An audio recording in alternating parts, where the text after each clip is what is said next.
may be seated. Good morning, members of the jury. Good morning. Has anyone attempted to approach you or speak with you, or have you learned anything about this case between the time we separated yesterday and got back together this morning? No. Thank you. So we'll call our next witness. Don Trevino.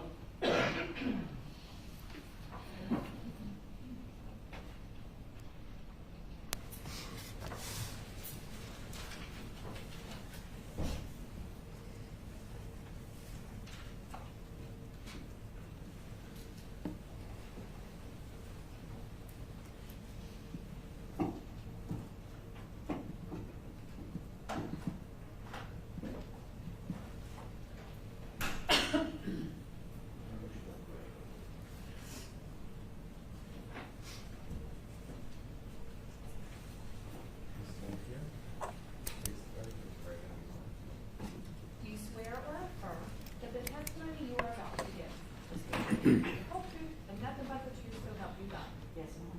Right this way, please.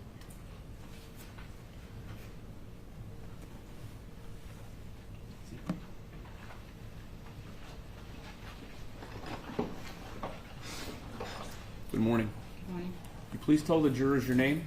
My name is Don Trevino, And would you spell your last name for the court? Trevino. Ms. Trevino, what do you do for a living? I am now the education supervisor of the prison. I've been at the prison for 25 years. And what does the education supervisor do? Well, I'm the principal of the school. However, that is not what I was doing when this event happened. Right. And when you say principal of the school at the prison, are we talking about Avon Park? Yes, sir. We have our own prison, or we have our own school inside the prison. And the school is that for the inmates then? Yes, sir. All right. Yes, sir. Now, how long have you held that position?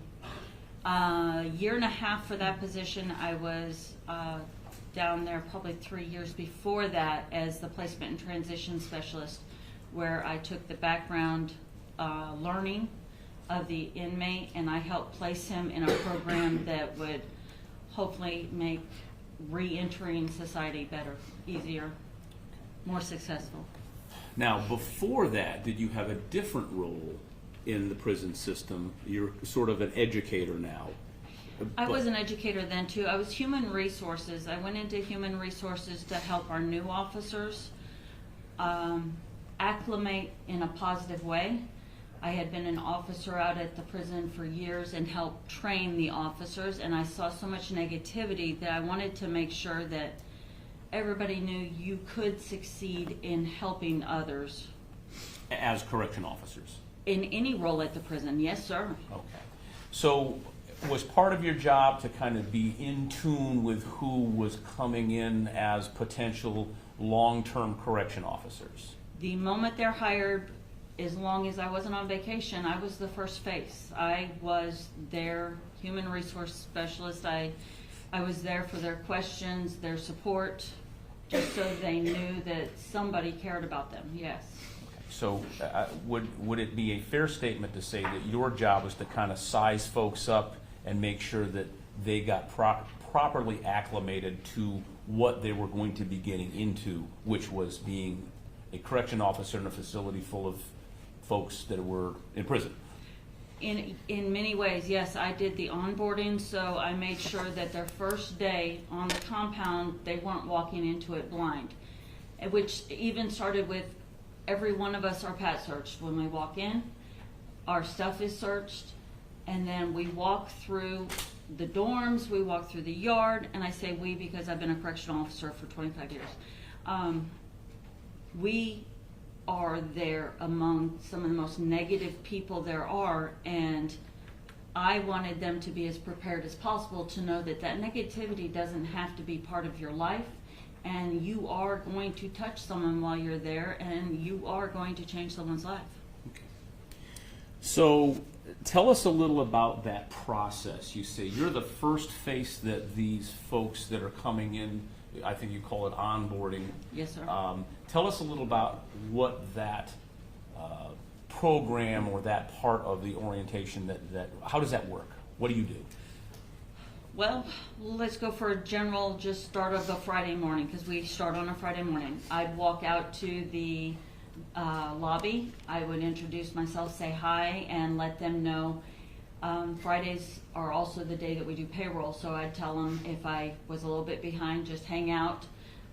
If they needed me, what number to call, and then I would go get them when I could spend time with them, which I was never more than 15, 20 minutes late. And then I would take them back to an orientation room, and we spent most of the day together, where I taught them entering and exiting procedures, timesheet information, their basic benefit. I didn't go into a lot of details with benefits because the state is very very mass benefit package that can be very confusing. So, like, from day one, what do you need to know? What are your choices for retirement? What you're going to do for your health insurance? And then when they had to go to get uniforms, I made sure that they were introduced properly to the arsenal sergeant and sort of just entertained the group while each of them got their uniforms. Okay. And this, you're calling, this would be the initial meeting or the orientation of these folks? Yes, and that lasted probably about 6 to 7 hours. Now, is that any part of the, we've heard about 120 hours of classroom and training and stuff. Is that part of that, or is this a thing that happens before any of that?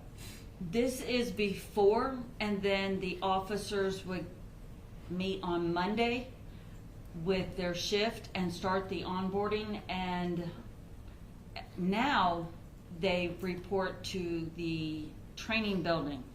However, then they reported to shift and started that learning on the compound. A lot of times you don't know what someone is talking about, you don't know the terminology unless you're in the environment. So they did go straight to the compound, and I believe by like Tuesday or Wednesday, then they would go to the school, the staff training building to learn. Okay, so we go from orientation to a couple days out on the compound and understand when someone says keys or locks or cells or barracks or whatever you call it. When we get to the training room, we know what those things are. Yes, sir, but the entire time they're on the compound, they are with a training person, somebody that is cleared to be part of the training. Right. And then they go to the 120 hours of the training or the learning and things like that. Yes, sir, but then after that, there's another additional training where you go through the academy. Right. That's later. Okay. So during the course of your career there, how many of these orientations have you been involved with as the, quote, first face that the new employees or prospective employees would face? I was in HR for 3 years. Every Friday we did orientation, and I only took one vacation the entire time, so 150, we'll say. 52 weeks in a year, and every Friday of... Pretty much, somewhere between 100 and 150.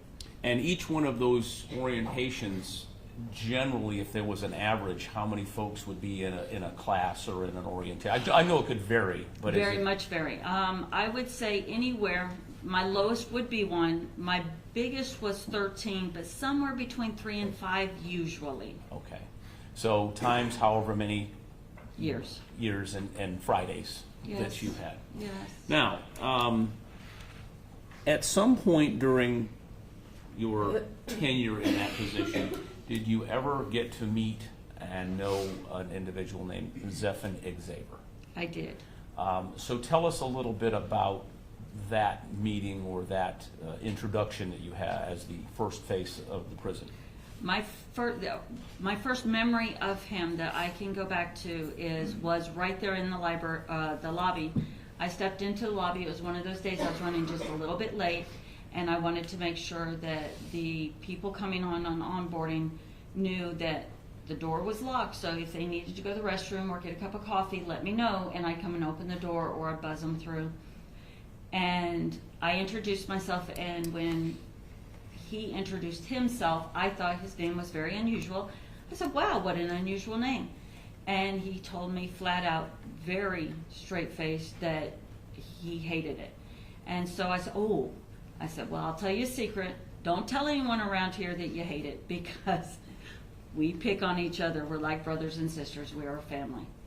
And then from that, I don't know how we got back to orientation, but the next thing I remember about orientation is I was talking about the price of health insurance if you are a single person versus a family. And he mentioned that he would never have children. And I thought that was a little bit odd because of his age, but you know, people do make those decisions. He asked very intelligent questions, and so I believed him that he'd never have children, and told him, well, then his health insurance at the time I think would be $25 every 2 weeks.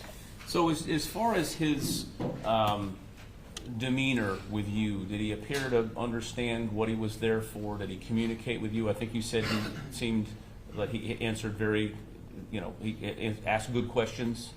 For his age, I really felt his questions were very mature. He was very well-mannered. He very appropriately acting during that time.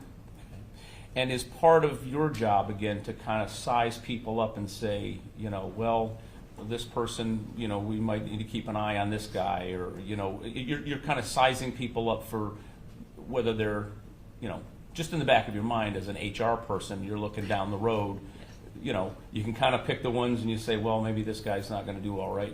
Is there anything that caused you any concern at that point? I was not concerned. I felt like he was very businesslike, and maybe how some people feel very, when they're nervous, they get very proper. That's the only thing I felt about him. He looked relaxed, but I never felt like there should be anything that would stick out in my mind except for his age and his actions. He felt very mature to me, almost over mature to me. Okay. You know? All right. Did you do any, was there any sort of, do you do any testing or anything in those orientations about, like, that they have to fill out forms, read things? Is there anything that you have to kind of look at? Can they fill this out? Can they follow directions? Things like that. Never in the way where I thought about it like that. However, we had a very large packet of forms that we filled out. And through the day, I don't remember him having any difficulties with any of it. I really, truly remember just the fact that he said that he would never have children. So I went into a little bit further about the being a single person with the insurance. I'm sorry, go ahead. I was going to say, I do know that before they come to orientation, at that time they had to pass a CJBAT, criminal justice basic abilities test. I believe, I could be off on my terms. However, that really had nothing to do with orientation, except that you cannot be hired without that test. Okay, so obviously the fact that he was there, he had gotten through that test. He had. All right. And the reading materials that we're talking about, you said there's a big, thick packet of stuff. And notwithstanding whether you're going to have insurance for children or not, you still need to go through all the forms. Absolutely. Are there folks that you have coming through orientation that might have a little bit more difficulty struggling through a big stack of forms? Not usually, because remember I said that they already had gone through the CJBAT, and a CJBAT tests basic educational abilities and the ability to recall information. So unless it was for maybe a food service position, I never saw a problem with anybody being able to read and write. I might have had to explain certain words to the lowest of the positions where we hire. Our food service position, you don't even have to have a high school diploma. So some of those people may not know as many words as what you would expect from the average high school graduate.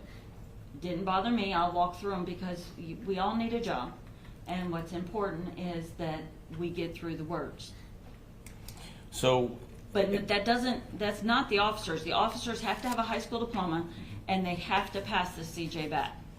but as far as your interaction with Mr. Xavier, there was nothing unusual. Was there anything unusual that you noticed about him, other than he didn't like his name and he wouldn't have kids? But Right. other than that, was there anything unusual that you I noticed never about him? saw anything unusual.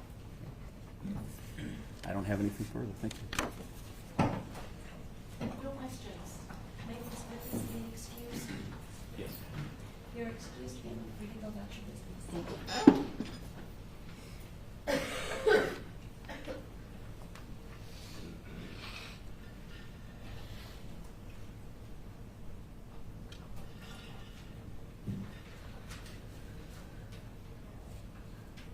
Philip Pesco.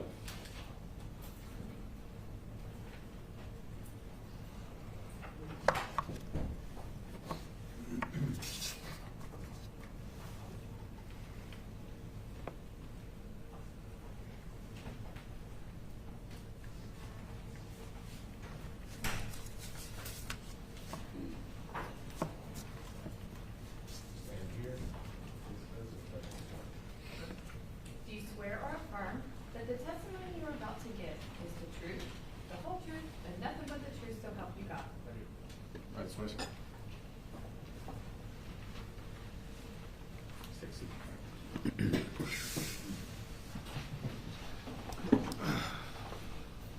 Thank you. Good morning. Morning. Would you please introduce yourself to the jury and tell them your name? My name is Philip Pesco. And would you spell your first and last name for the court reporter? Yes, it's Phillip, P-E-S-K-O. All right. Now, would you please tell the folks in the jury what you do for a living? I work at the Florida Department of Corrections. I'm a lieutenant, shift OIC out at the prison. I've been working for the Department of Corrections for about 15 years. And when you say the prison, are you referring to Avon Park Correction? Yes, sir. All right. Now, you're a lieutenant, and how long have you been in that capacity? Approximately 6 years. All right. So going back to 2019, were you a lieutenant at that time? Yes, sir.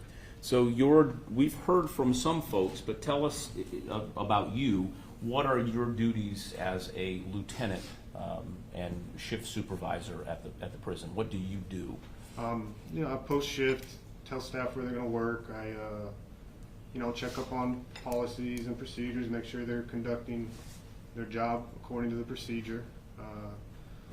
Health, fair, and welfare for the inmate population, things of that nature. Okay. And during that time, do you have some interaction with the folks on your shifts, the correction officers and the sergeants and things like that? Yes, primarily when I post shift and when I do what they call OIC rounds. All right, so what does post-shift mean for us? That means when staff come to work, I'll tell them a specific area they'll work in. Okay, so that's actually something that you would communicate to people, Correct. as opposed to going up on the board and somebody comes in and says, oh, I'm coming in on Thursday and I got to go over to B dorm or whatever. You actually have that. Most of the time, I would tell them verbally where they're Okay. going. And that's called posting shift. Correct, sir. All right. And then you indicated you do something else. Tell us about that. I have to go around once on the shift to do what they call OIC rounds. I go to, each dorm, check on the staff, check on the, just do OIC rounds as a supervisor, check on those areas. And I go to each housing unit for that night. So OIC, is that officer in charge? Yes, sir. Okay, I was just making sure I'm using the right acronyms. So as the officer in charge, the lieutenant, my understanding is you would then go around to see that your people were doing what they were supposed to do and following the policy and in the place that they were supposed to be at a particular time? Correct. All right. Let me ask you a little bit about your knowledge, if you had any contact with an individual named Zephyr Xavier. Yes. Right. And how was it that you had contact with Mr. Xavier? As a supervisor, All right. And you've supervised how many people over the course of your 15 years correction officers? a lot. A lot. Yeah. I mean, and do people come and go? Yes, they do. All right. So, but you've had an opportunity to be exposed to a lot of different folks. Yes, sir. Some of them are good employees. Sure. Yes, sir. Some of them are not so good. Yes, sir. Okay. What were your interactions like with Mr. Xavier as far as his ability to do his job, follow the rules, work within the structure that you have at the prison? He seemed like a typical new officer, kind of learning the ropes, Overall, though, he was, where he was supposed to be, tried to do his job when he was there. From what I can remember, he was just, a normal beginning officer. Okay, so there was nothing that stood out to you, kind of, I'll say the background of your experience, knowing how many correction officers that have passed through your watch in the history of you working there. he was not somebody that stuck out to you as a particular problem or issue in the time that he was there. No, sir. I don't have anything additional. Thank you. No questions. May Ms. Lucas be excused? Yes. You're excused, sir. Please go about your business. Thank you, ma'am.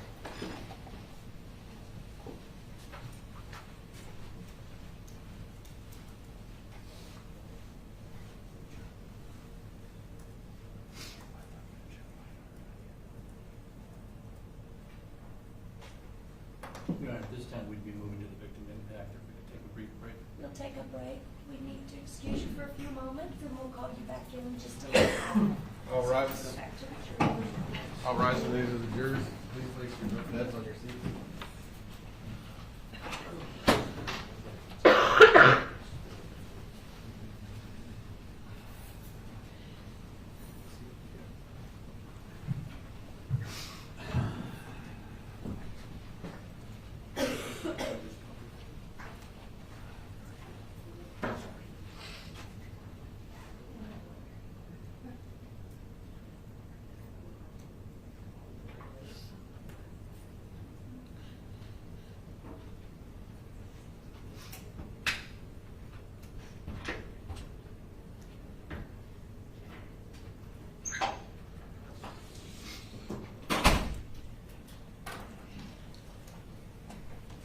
Court will be in recess while we move around and get the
that their hoses can withstand so much pressure, and that their ladders have to hold so much ton of weight, and then they have to make the ladder bow, and it has to hold it in that position for over, I think, like 30 minutes, because that way he has to go and look at all that. You know when the ladder folds and it goes click, click, click, click, click, click, click, click, and you hear like the little tickles? He has to inspect every single one, because if they take the ladder up and they're bringing more down, and the ladder has a big problem, he has to fill it. So he has to put this big ton of weight, and it has to hold. So there's also the engine on, like a generator and an engine on the fire truck that's set aside from the engine of the truck, but it runs, it pushes out PSI to push out the water out the hoses. So he was constantly gone, and I'm like, I can't do this no more. So I was like, I want to divorce you on the road. I raised our children. Like I'm gonna be a single mom. I want to do what I want to do, and I'm tired of. He's calling me Friday. He's been doing it for the last 13.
Per truck, because you have to set it up, hook it up, then the test runs, and it's a 40-use test, because he will throw different PSIs. He'll tell it to, can you press it, like he'll put in his computer for it to push whatever.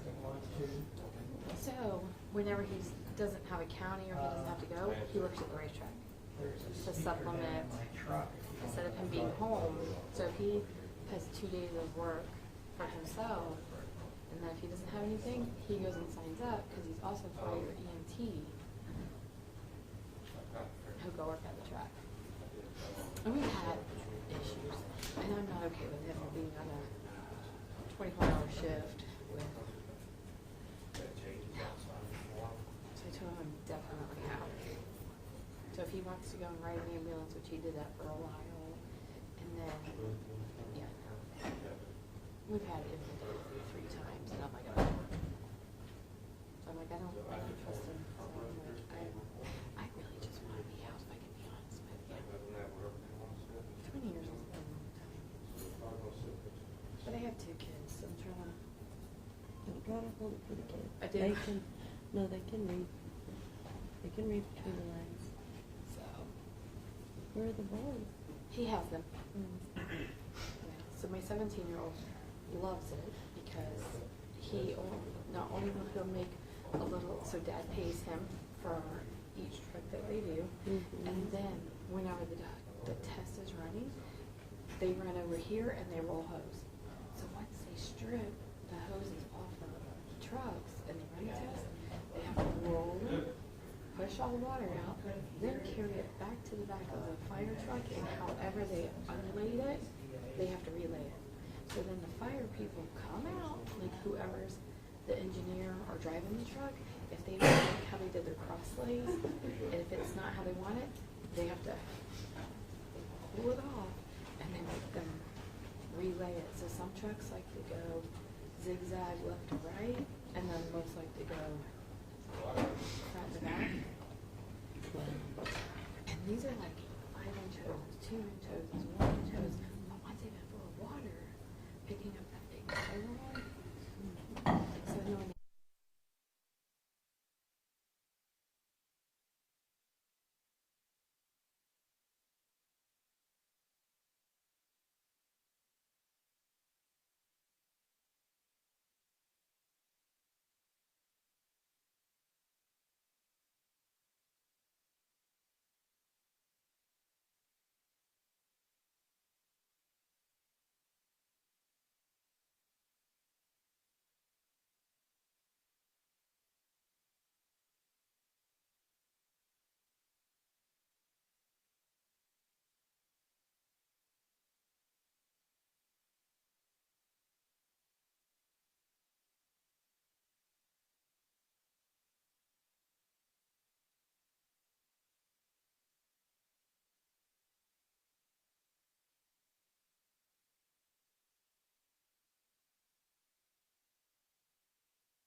May we bring out Mr. Xavier, please?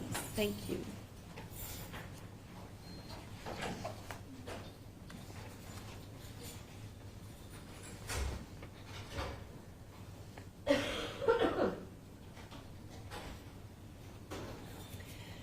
Let the record reflect that Mr. Xavier is present in the courtroom. All counsel are present. Mr. Kromholtz, you wish to address the court. Yes, Your Honor. State would like to begin the victim impact statements at this point. We do have the individuals that would be speaking to the jury here this morning, and I believe that there's an instruction that we've all agreed upon that the court has prepared. Yes. Good morning, everyone in the back of the room. The law allows you to provide testimony as to the victim's uniqueness as an individual human being and the resultant loss to the community's members by the victim's death. Your testimony should be factual, not emotional, and should be free of inflammatory comments or references. The court will not allow you to testify if you're unable to control your emotions. Additionally, you may not make any comments or statements that could be described as characterizations and opinions about the crime, the defendant, or the appropriate sentence. You are permitted to sit here in the courtroom throughout this process. If you believe that you will not be able to control your emotion, you may quickly and quietly get up and leave the room. The bailiffs will be back there. Excuse my voice. They will be back there to assist you in exiting the courtroom. With those instructions, you are permitted to sit and listen during the balance of the victim impact evidence. And I will also read the brief statement with regard to victim impact evidence that's contained in the jury instructions. Is there anything further at this time? Your Honor, there was one photograph, a composite photograph that's been provided to the defense. This will be projected on our screen behind the state's table. Okay. After the jury's been given the instruction, we'd like to cue that up. Okay. Is that okay? And that's perfectly fine. Very good. So are we ready then to bring in our jurors? Yes, Your Honor. Very good. There's Kleenexes over there. If you want. Mr. Kromholtz, did you want to put that box of Kleenexes over there?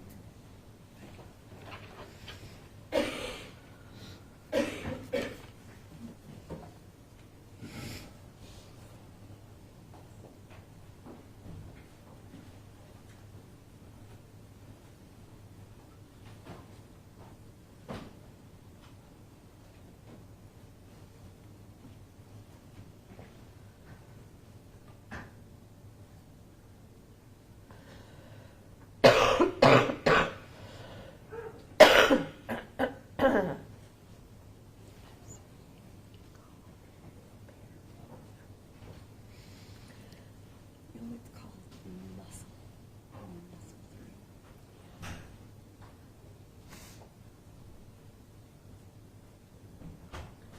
All rise for the entrance of the jury.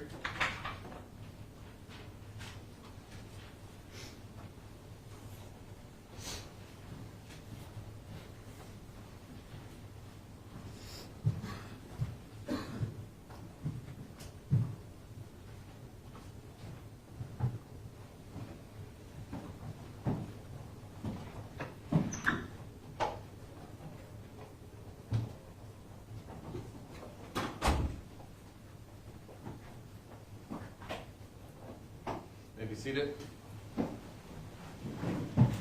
Members of the jury, forgive me for not being able to project my voice.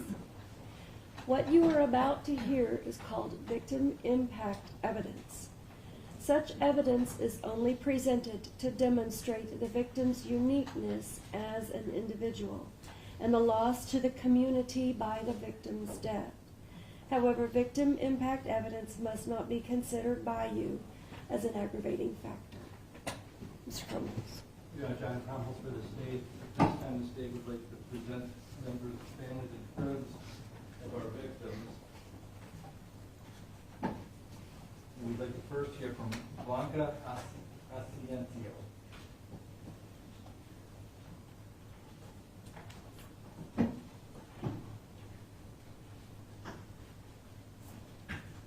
Clark, would you please introduce yourself to the jury? My name is Blanca Munoz. I'm married name is Asensio. I am, That's fine. You prepared a statement? yes. If you would please read that to the jury.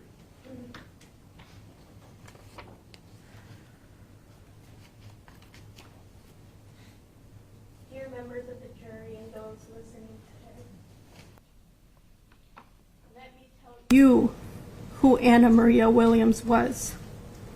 She was a mother, a daughter, a sister, a friend to many.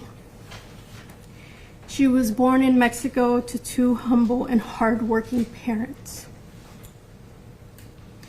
She came to America when she was 13 years old, along with my siblings and I. We were brought for a better future to live that American dream. Along with my older siblings, Anna, along with my older siblings and parents, would work in agriculture. She picked cucumber, tobacco, oranges, among other fruits and vegetables. My sister, Anna, was not just a hardworking person. She cared for my brother and I.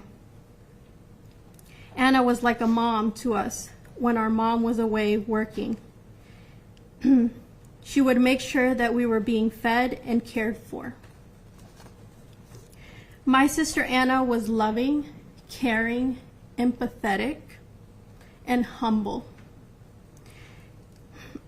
She would take people who were in need into her home, both elderly and young. She would clothe them, provide shelter, and feed them. She had a soft heart, and she gave warm hugs. She would greet people into her home with a smile, and when family would come in, you would receive a "hello, baby." My sister was funny and silly. She would joke with her friends, children, and family. She was my best friend. Someone I could count on, someone whose family was very important to her. She was the glue to our family, someone who brought us together. She was a great mother who loved her children so deeply. Her children were so important to her, and she would do anything for them. She did her best to provide and make sure that they had everything they needed in order to succeed. Succeed in life, but to also understand to be kind and humble as she was. She loved her nieces and nephews as her own. She was an amazing aunt. Anna was raised loving God, and she continued that into her adult life, and that foundation allowed her to love people and see them with kindness and compassion. Her life was not always rainbows and butterflies. She fought hard in life from failed relationships, domestic abuse, sexual abuse. Regardless of these things, she overcame. She continued forward. Anna was an overcomer. She loved hard, worked hard.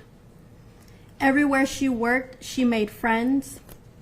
She was liked by many, if not most people she met. Her persona was always welcoming you with a smile. Anna had hopes and dreams in life. She had so much to look forward to. Her life was just beginning to come together. She received her U.S. residency and was able to travel back home to Mexico after 30 plus years. She wanted to travel with her husband and children. She wanted to invest. She wanted to become a businesswoman. She wanted to be able to care for our parents as they got older. My sister had so much to look forward to. She is now a grandmother to 2 beautiful boys. She is an aunt to many nieces and nephews. She lives in and through us. We continue her legacy with humbleness, compassion, empathy, and a strong faith in God. She was a ray of sunshine and a breath of fresh air. Anna Williams was a fighter, an overcomer. The reason we are here today does not define her. Thank you. Thank you. Bobby, you were going to help us also, I believe, with a Maria Pinion. Yes, Okay, and who is Maria Pinion in the family? she is mother to Anna Williams. And she's prepared a statement. Yes, sir. If you'd like to read that, please. My heart has felt shattered since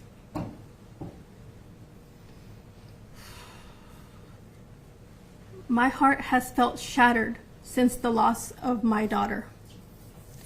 Anna Pinion Williams. My family and her children have to live one day at a time thinking about her and her loss. Our children aren't meant to bury us.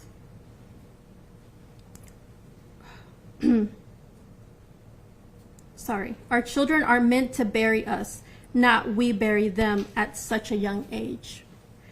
My daughter was 38 years young when her life was recklessly taken from her.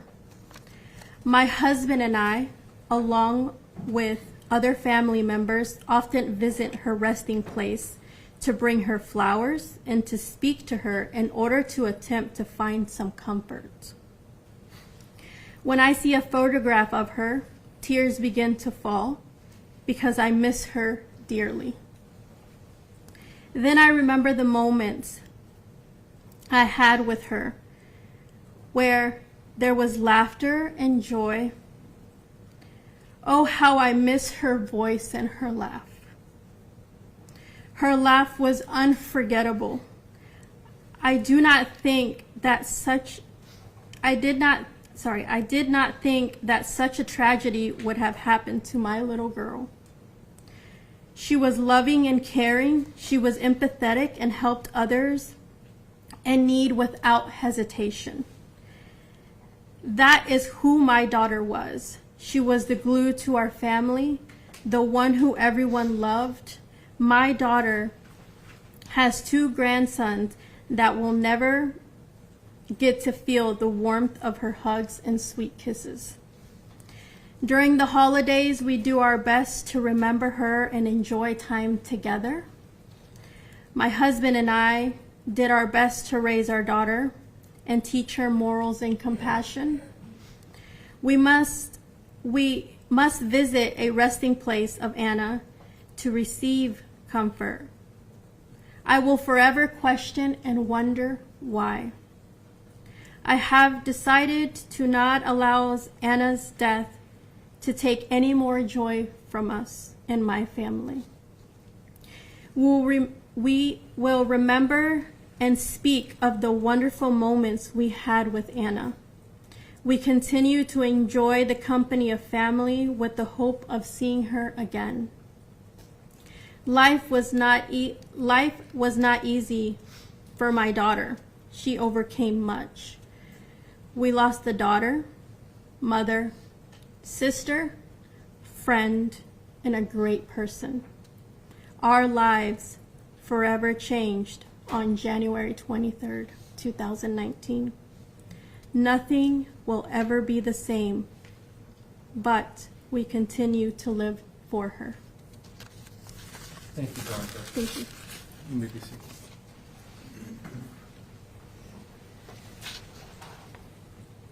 Stephanie Ruiz. Stephanie would like to attend the podium with another family member, Priscilla, if that's okay. Thank you.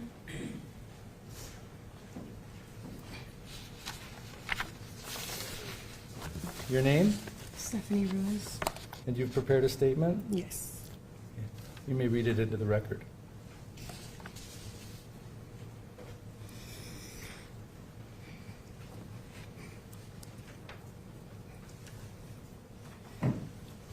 I don't really feel as though there is truly a way to express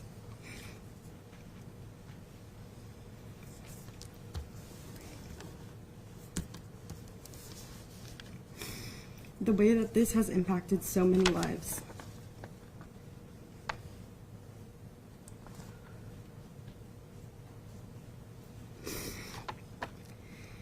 How can you truly describe the loss of such an incredible person who lost their life? There is not a day that goes by that I do not think about Anna.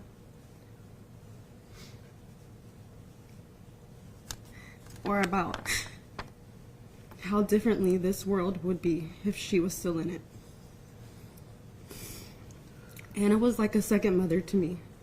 I met her daughter in middle school, and shortly after started to go over to their home for sleepovers and quickly developed a love for her as she embraced me in her home as her own.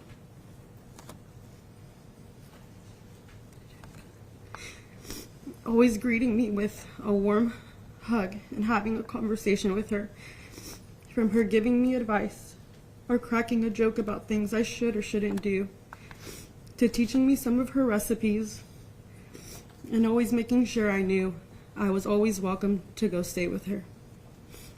I remember the day and hearing the panic in Priscilla's voice as she told me to look on the news, that it was Mom's bank on the news. But I tried to stay calm because I just couldn't fathom that this could really be happening. But it was. From the day Anna was taken from us, I went from having such an optimistic view to now questioning the safety of everywhere I go, to checking where the nearest exits are in a building and thinking of a way of how I could make sure that me and my children make it out because she did it, to being afraid of letting my children be anywhere without me, to not wanting my children to attend school. When I get phone calls with multiple missed calls, I can feel my heart start to pound faster because anything can happen.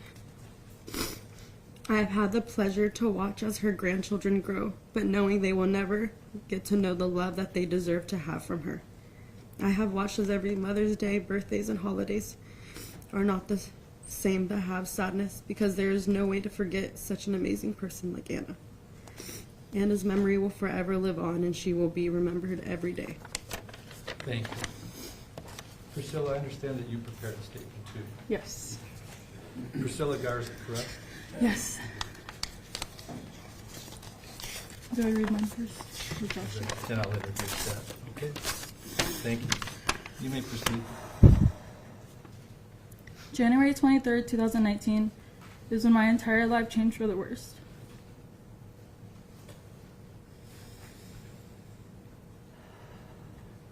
I was on my couch on Facebook just to see the news bank shooting and just to find out it was my mom's job. The way to Sebring felt like years. I was for sure it was my mom that survived. Little did we know this was the calm before the storm. We received the call to head to the hotels where the families were meeting. And when we arrived, it was like stepping into a movie.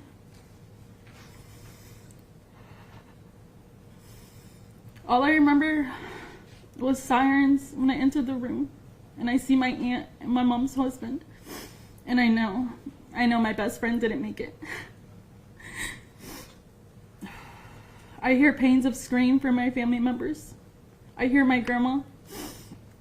I see my grandma pass out from pure shock that her baby girl is gone. I fall to the floor in agony. She's gone. My first love and my mommy. You don't realize that when she died, we had to piece together our entire lives around it because she was our entire world.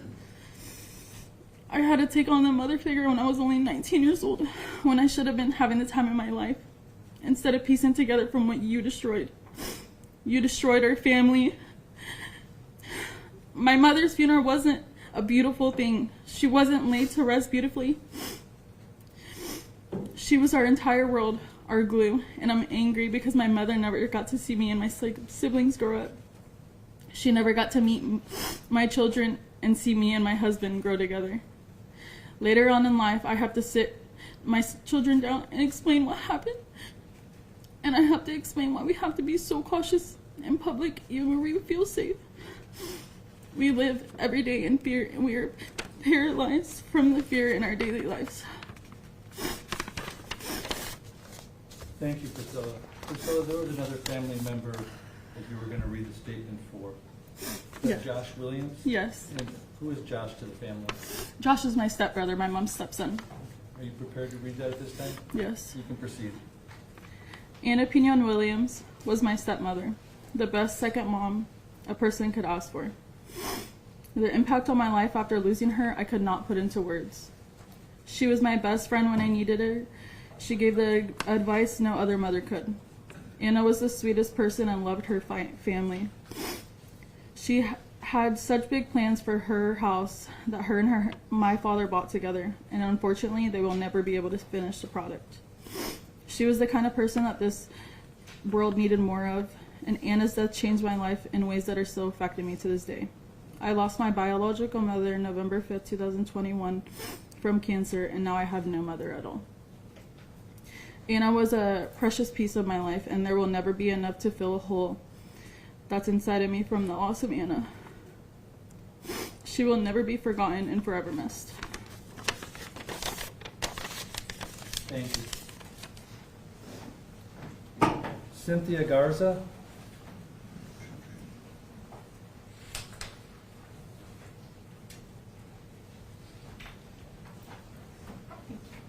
You are Cynthia Garza? Yes, good morning. You prepared a statement also? I have. If you'd kindly read that into the record, please. Okay. Thank you. 5 years, 60 months, 1,826 days without the love of Anna Pignon. January 23rd, 2019 was the day my world stopped. My mother, who embodied the role as a mother, father, and best friend, all in one remarkable person, was taken from me in less than a minute. Life was never easy on my mom, so she had to fight. Fight to keep me and my siblings afloat, for her happiness, for her future, and the future of her kids. She advocated for anyone who couldn't advocate for themselves, and now it's my turn to advocate for her. I will be her voice. Anna Pignon was a loving mother. She loved so fiercely that you could feel the love from a whole country away.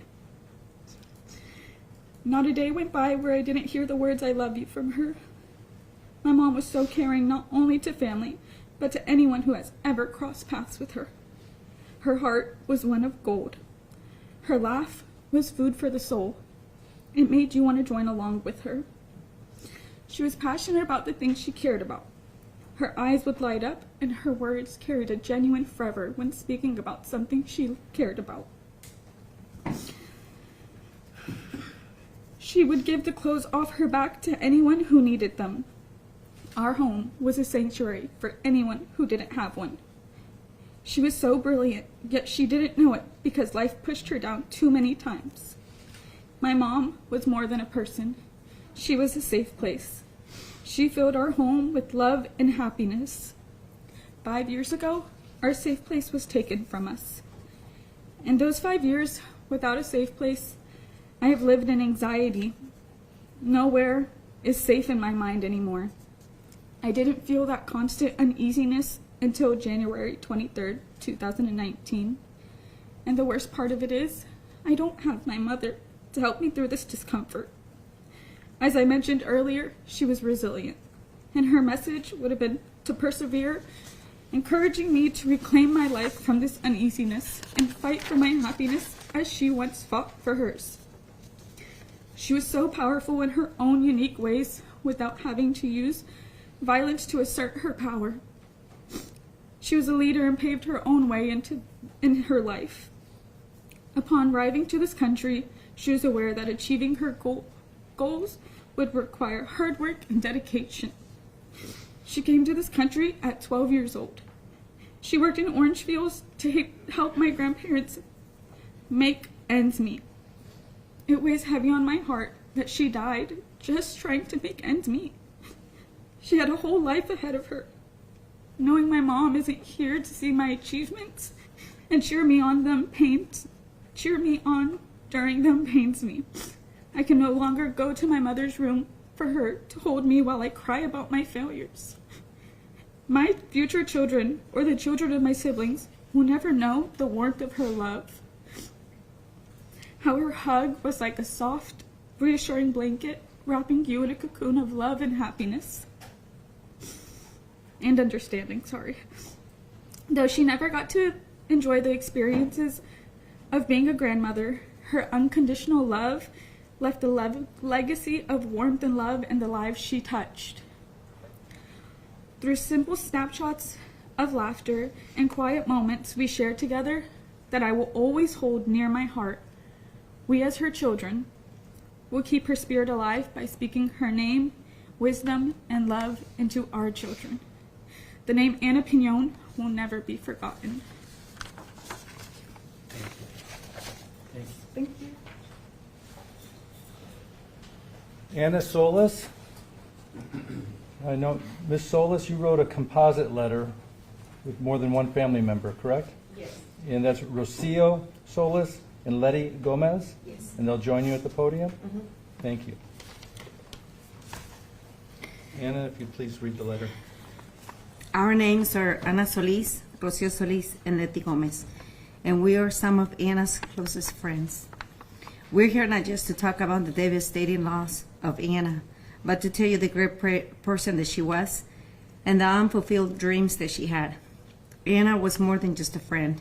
She became family because of a friendship of over 30 years. We met her when she first came to the United States with ambitions to conquer the American dream.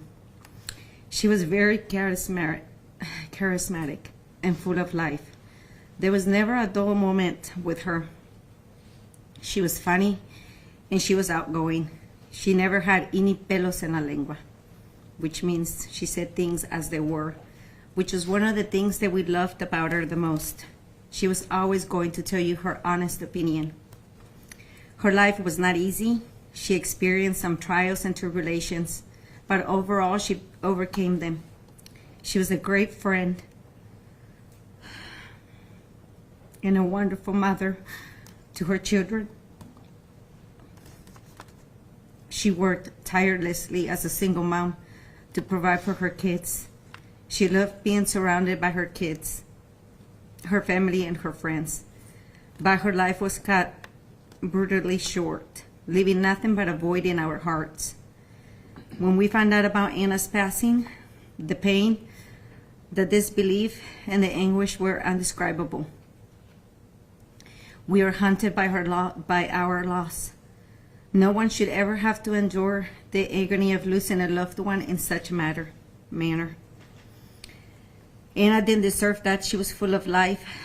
This tragedy has changed her family dynamics, and her kids are the most affected.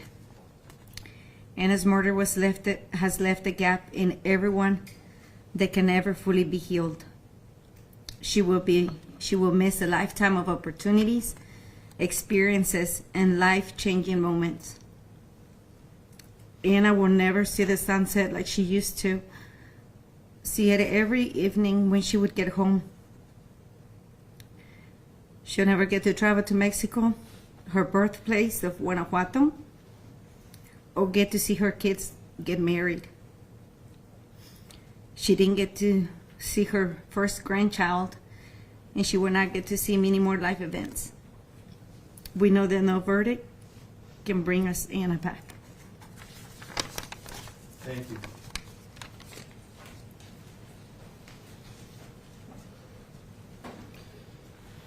Maria G. Pignon. You have a family member that would like to join you? Yes.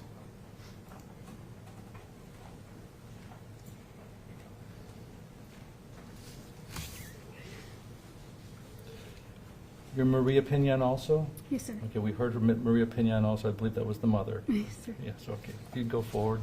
Thank you.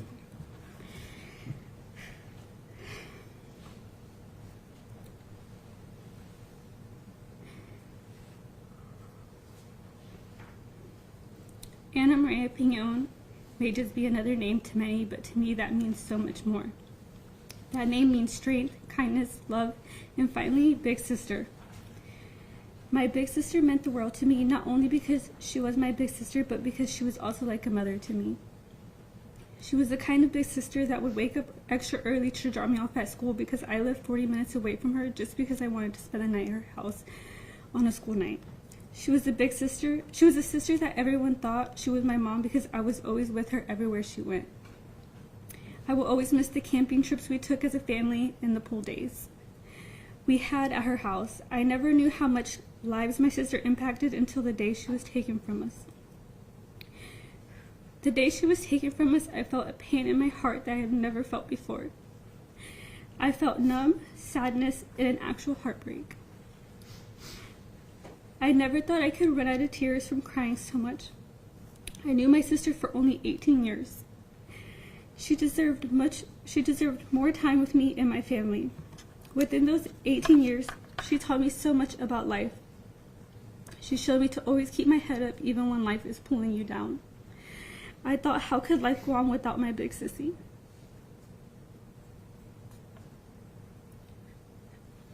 My sister was so kind.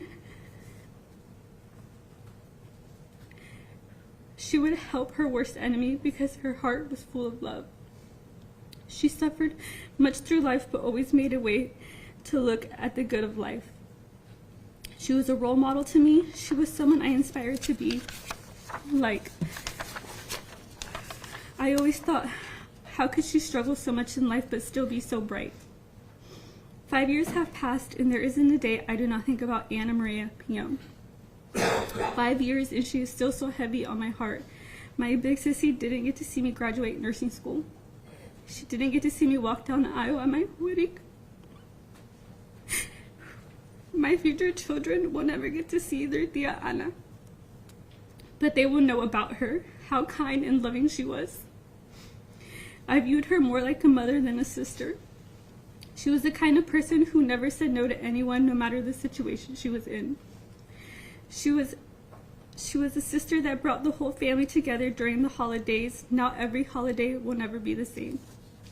January 23rd, 2019 will forever be a date where my life changed forever. Thank you. Thank you. There's also a statement from a friend and a colleague of Anna's, Marissa Villalobos. The state will read that into the record. Marissa is spelled Mirizzi. The statement goes as follows. Dealing with the loss of my dear friend and former colleague Anna has been one of the most challenging and difficult experiences I've gone through. Having to come to terms with the fact that someone I shared a part of my life with is no longer around is heartbreaking. It hurts so much, but I am grateful for the time we shared together and the memories I have for her. I had the pleasure of working with Anna for almost 2 years. I remember introducing myself to her. She kindly welcomed me as the new employee. We ate lunch together a couple of times and shared things about our lives. Anna developed special relationships with clients who still bring up her memory. She had a heart of gold, loved her family, friends, and most importantly, adored her children. The day after the loss of Anna as a bank employee was very challenging to attend. It was very challenging to attend my place of work. It was a very traumatic tragedy for myself and fellow colleagues. The thing I will miss the most is her kindness, love for others, contagious laugh, seeing her long hair, listening to her heels make a unique clacking sound across the floor, and getting encouraging advice from her. My prayer, support, and love will always be with Anna's family.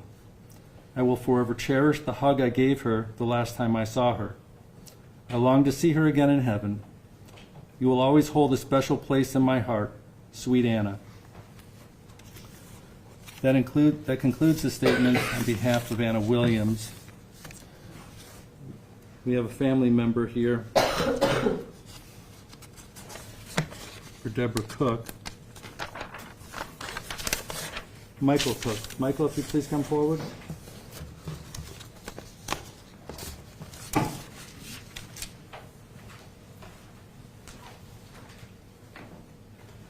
Michael, you had prepared a statement also? Yes. Would you like to read it? Yes, I would. Thank you. You can proceed. Debbie and I were married for almost 35 years. 1 month shy of 35 years. 16 years of that time was while I was in the Marine Corps. I didn't make a lot of money, and so of course things were tough. On top of that, I was deployed or on training exercises the majority of the time, so I wasn't home a lot. So she raised our kids and made ends meet mostly by herself. She faced medical emergencies and dealt with all the other crises by herself. On top of this, she would bring in kids who had troubled home situations, sometimes only for the day or a couple of weeks. She somehow found a way to feed them, get them clothes, or find a way to pay for them to play Little League baseball. She was always trying to give a sense of normal childhood that they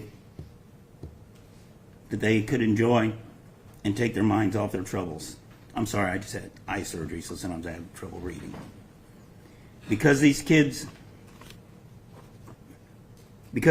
grew up with our kids, they kept in touch.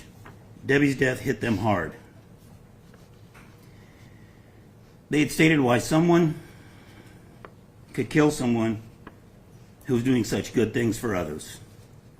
They wondered what kind of world it is that this could happen to someone who was like a mother to them.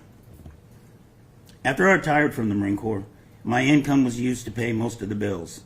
As the kids got older, Debbie was able to work, and her income was mostly used to put the kids through schools after they graduated high school. After their schooling, we moved back to Florida. I grew up in Florida, and it was cheaper to live than California. We were at a point where my income covered living expenses, and we really didn't have to work. Debbie wanted to work so that she could help the kids and grandkids out with anything they needed. She also helped out family members when needed, but the main reason was so we could travel and visit the kids and grandkids every 6 months or so. She and her grandkids are now denied this. She has 7 grandchildren. At the time she was killed, 2 were young enough that they will not remember her, and 2 of them she never met. They were born after she was killed. So they will be denied the childhood pleasure of ever knowing her. The older ones wonder if something like this could happen to their own mom and dad. But the question everyone asks is why? Well, everyone who knew her has been affected, and life has changed for them. The one it affected the most was my youngest son, Thomas. Thomas had a drinking problem that over time had become severe. He was able to realize that he had a bad problem and was taking steps to overcome it. His rock that he relied on was Debbie. With her help, he was able to make progress. When Debbie was killed and sent him over the edge, his drinking had become so heavy that he finally went into a coma from kidney and liver failure. I was with him and had to make the decision to pull him off of life support. Another family member, I, his brother, and his kids never got to say goodbye to.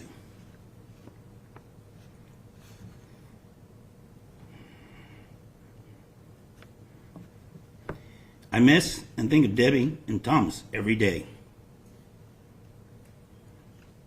Some days are not so bad, but most they are bad days. I don't want to work or socialize most of the time. I find myself being short-tempered, or abrupt with people who are enjoying themselves, even though they don't know why, and it's no fault of their own.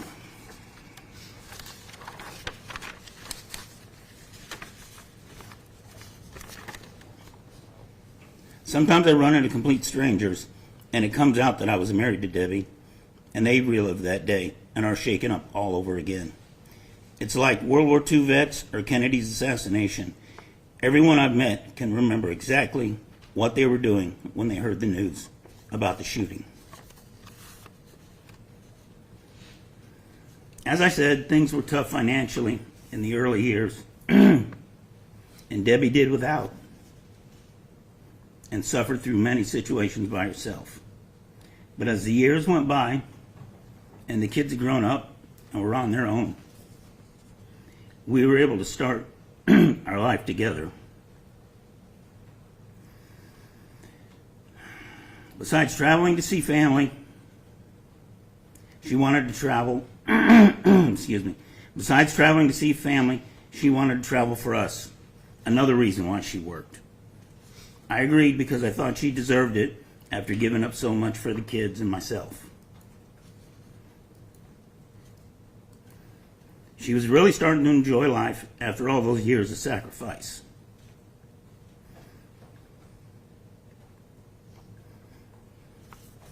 But now she cannot enjoy the life she deserves and worked and sacrificed for. When she was killed, we had just come back from spending Christmas with our kids and grandkids. She was so happy and was planning the next trip. But now it will never happen again. Everyone who has known her is denied the pleasure and fun she brought to people. But also Debbie is denied the right to see the people she loved and the pleasure it brought her. Of seeing the grandkids do something for the first time or helping someone out with a problem. This is what she lived for. As for me, I'm denied the company of someone I spent 37 years with.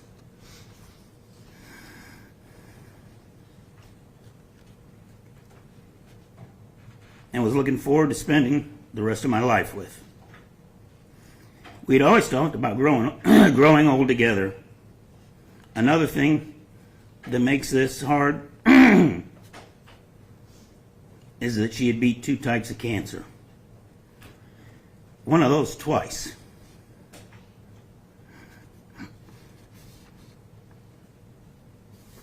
And then she was taken from us in this manner. Nobody expects to say goodbye to the loved one in the morning, and then by lunchtime finds out that they will never hold them, see them, or talk to them again. Everyone expects to be able to say goodbye to the ones they love. Michael, thank you. Your Honor, there are additional family members and victim impact statements that the state will have read into the record this afternoon. We do have an additional fact witness if you'd like to take a recess at this point. We will take a recess, and I'll ask you all to step in the back. Thank you. All rise for the eyes of the jurors. Please place your beds on your chair.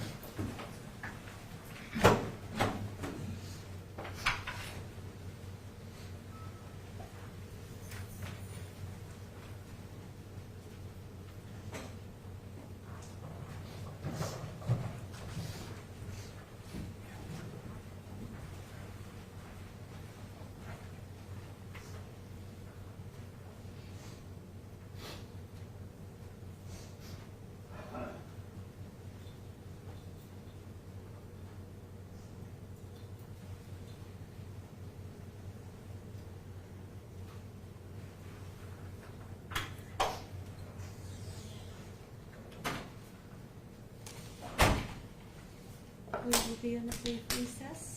Thank you.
be seated.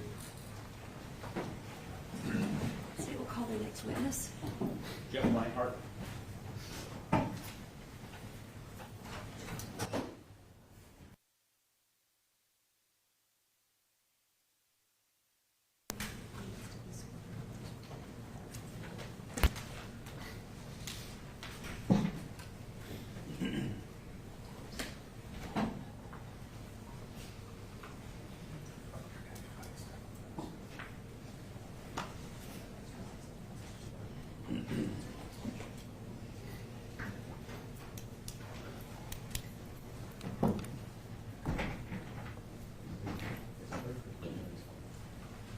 Do you swear or affirm that the testimony you are about to give is the truth, the whole truth, and nothing but the truth, so help you God? Yes, I do. That's right.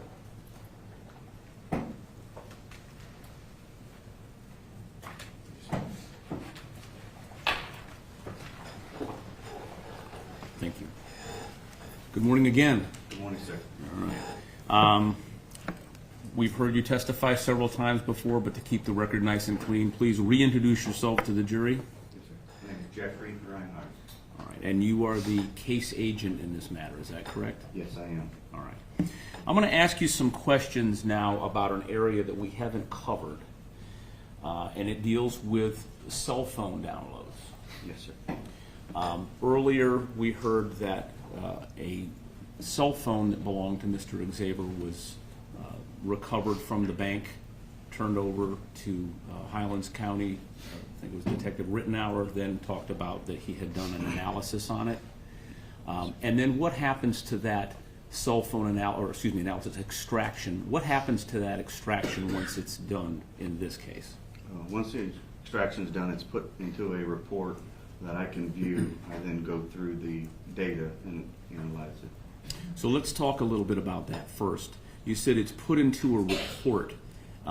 We have, I think that the judge during jury selection took these computer things out and showed the jury. The extraction, you say a report, something that comes out of this phone then gets turned into a report. What is that report like? What are we talking about when you say a report? A report it's a program that parses the data. Basically, it sorts the data into different categories that I can then view it, and it just sorts it and it makes it something that I can go through. It takes it from its raw state. All right. Now, let me ask you, during the course of your career in law enforcement, have you had the opportunity to look at cell phone extractions or downloads in the past? Yes, sir, I have. Is that a standard part of what you do as a detective lieutenant and previously in cases that you have investigated? Yes, we use cell phone in quite a few of our investigations. And in fact, of course, more recently, have cell phones really become or cell phone extractions become a valuable tool for law enforcement in investigating cases? Yes, they have. And in this case, you were provided a cell extraction to review. Is that correct? Yes, that is. Tell the folks in the jury, first of all, why a cell phone extraction would be important. Because I think of that as, well, there's going to be some phone numbers in there and, whatever else. Why would a cell phone extraction in a case like this be important to your investigation? Cell phones contain lots of data. They store basically everything they do. They have call logs, communication logs, they have text messages, internet activity, location activity, and that stuff is stored, and we can view it and set timelines and see chronologically things that occur and how they occur with each other. Now, does it look different than if I took my cell phone out and I looked at my pictures, or I looked at my contacts, or I look at my call log? Does this extraction look a little different than that? Yes, it does. It doesn't look like the screen of a cell phone that we're used to seeing or using. It's just the data that's put into categories and more kind of a spreadsheet type look. So what I'm going to do is I'm going to show you, first of all, what's been previously been marked for purposes of identification, the State's Exhibit 359.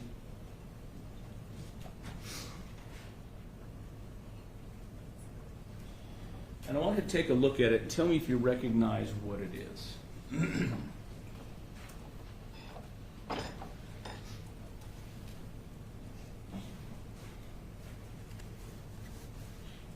Is that an example of a section of a cell phone extraction, and in this case, Mr. Xavier's? Yes, it is. This is what the program would look like as I was navigating it, and this is from Mr. Xavier's cell phone. All right. Is that a fair and accurate printout of that particular page that we're looking at? Yes, it is. All right. And when you look at this program, this happens to be a hard copy, but what are you actually looking at when you're going through the program? Are you looking at a computer screen and flipping through things? Yeah, computer screen, and it would appear to be just like this with the different tabs and sections that can be clicked on. All right. And so that's a fair and accurate copy or printout of that particular page of Mr. Xavier's cell phone extraction? Yes, it is. This time I'd ask that State's Exhibit 359 for identification be admitted as a full exhibit. No objection. Received as Exhibit 359. Now, what I'd like to do is get the folks in the jury oriented as to what we're looking at when we talk about a cell phone extraction. We talked about a computer program, so to speak, and then you can kind of boil it down to try to get just the right size here so everybody.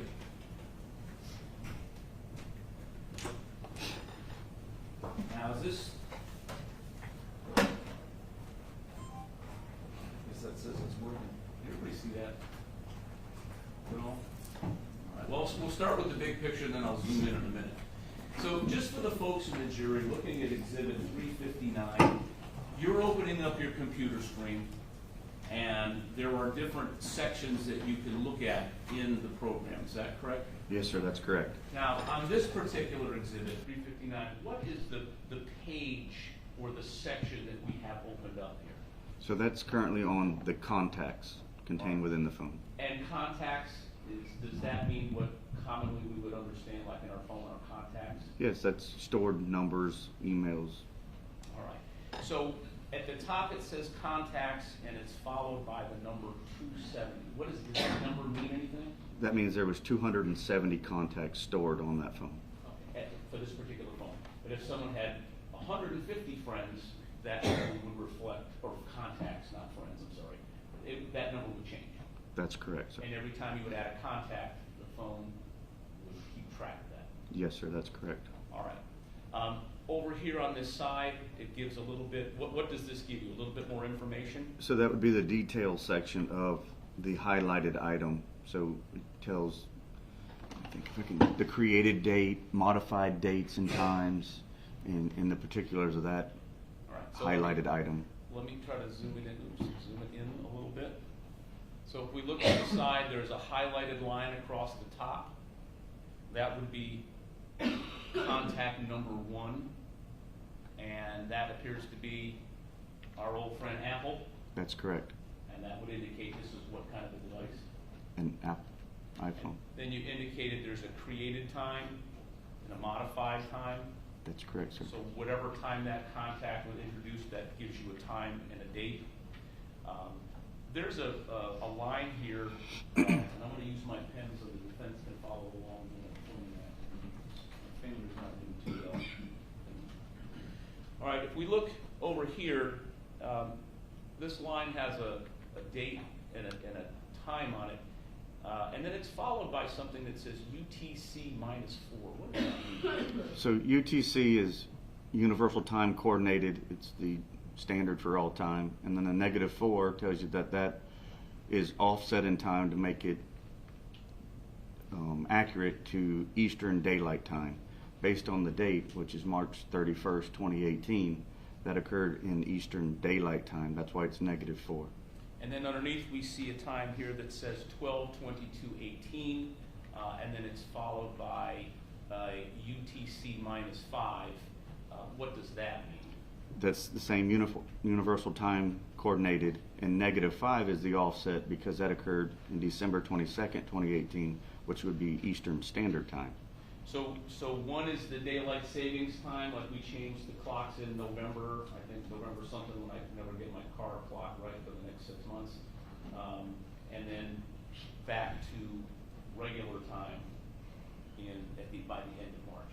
That's correct. So if we see any of these -4s, -5s, we do know that the time that we're seeing here is actually the correct Eastern Standard Time. Yes, that would be our local time. Now, does that make it easy for us? Yes, it does, sir. If this was a minus or plus 0, what would that mean we'd have to do? We would have to adjust it for our time zone. We'd have to do our own math Yes, and figure out whether we subtract 4 or 5. correct. But this phone, in this instance, this looks like this has been done for us? It has been done. All right.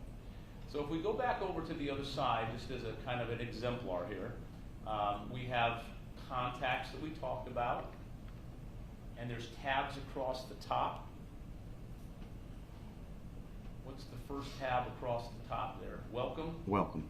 And we have an extraction summary, and then this is contacts. So if we look way over on the other side, what are these items down the side here? What is this stuff? That's the different categories that can be clicked on, and if you click on one of the categories along the left, it would then open a tab along the top, and that would be the data you would be viewing. So if we look here and we see this is highlighted as contacts, That's correct. that's the one that's on the screen right now. Yes. But we have other choices, or I should say, you have other choices. Yes, sir, you do. So if we slide this down a little bit, this isn't the whole page, is it? This keeps going. Yes, there's many more options. You can see the slide bar is up near the top. And so, for example, what are some of our other, and we can read this obviously, but for the record, what are some of our other choices here?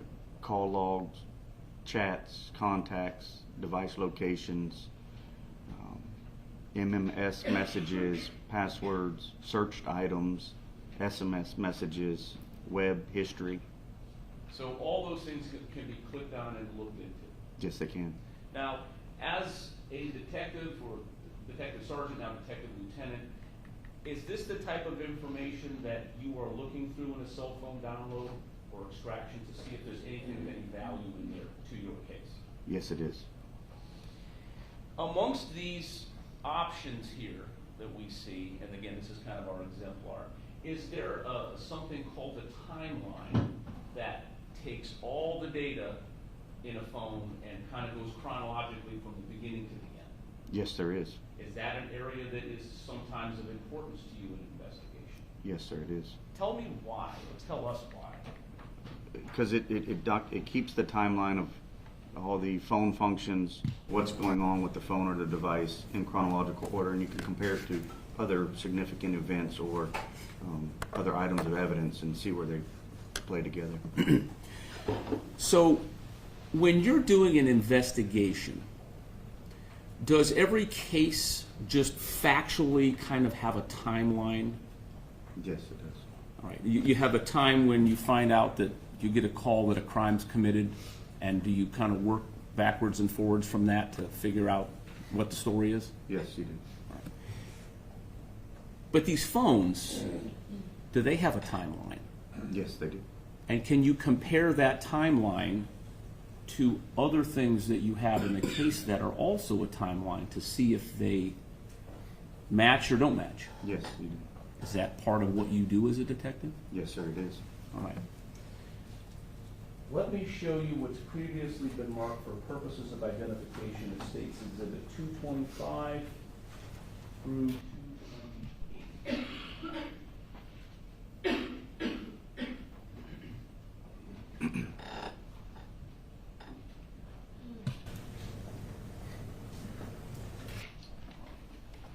You take a look at those and tell me if you recognize what those are.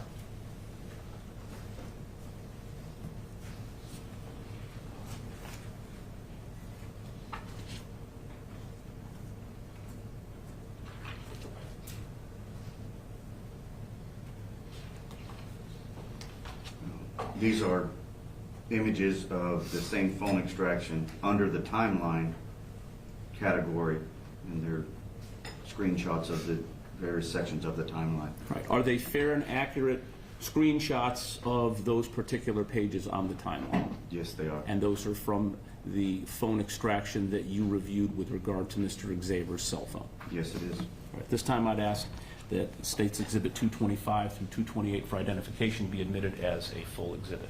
No objection. What you received is 225 through 228 consecutively. Thank you. All right, I want to start with Exhibit 225. And I'm gonna make it a little smaller here so we can get back to where we were. We'll get to the details in a minute. If we go back up across the top bar that we talked about last time with contacts, what tab are we on now? Timeline. All right. And if we look over to the time I go general, I'll steal every pen you own by the time I get done. I'll leave the other one I have before. So I'm sorry. If we go back over to our side screen here, do we in fact have the section timeline highlighted? Yes, you do. All right. Last time we had contacts highlighted. That's correct. This time we have timeline. Yes, sir. And if we look here, we still have the contact tab, so that's our same 270 contacts. Yes, it is. So we're looking at the same phone, Yes. but we're looking at a tab called timeline. Yes, sir. Right. So we talked about a case having timeline, Yes. and this phone also has a timeline. Yes, it does. Now, when you talked to Mr. Xavier during his interview, he brought up that he had worked as a corrections officer, correct? Yes, he did. Right. Now, during this timeline, we have a highlighted portion, and what is this particular item in the timeline called? Where does this come from? Where does this piece of information come from? You can see it. Just so looking at Try to make it a little bigger. the details off to the right, or it's from the instant messages section of the phone. Okay. It's So the timeline puts everything in there for the most part, and we have instant messages here. So this would be activity between an instant message, kind of like text and stuff, or IM. I'm not sure how that stuff works. but it's communicating.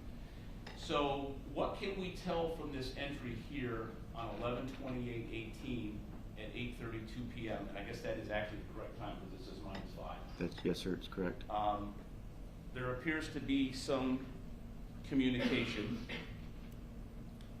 between Mr. Xavier's device and Lex Smith 2013. Yes, it is. And does this, again, trying not to get anybody sick,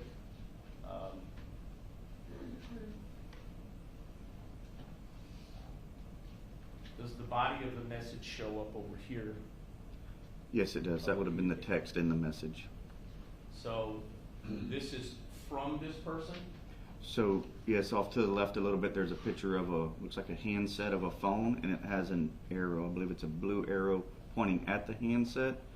That tells you that it was an incoming message to that phone. And over here, does it also say from for all of us, just Yes, it does. people that are phone image challenged because we haven't seen these things before? Yes, it does. And it also, does it give you the platform on which this message might have been exchanged? Yes, Okay. Kick Messenger. Now, just for the record, we can read, this person asks Mr. Xavier's device what? True. What you do. What you do. And then if we scroll, and if you look here, we're on line what over here? 5431. So if we now go to 51, this is now exhibit 226. If we go to 5432,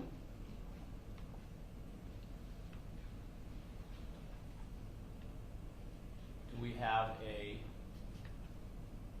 response? Yes, you do. And we're next in line here. This is the same, appears to be the same conversation.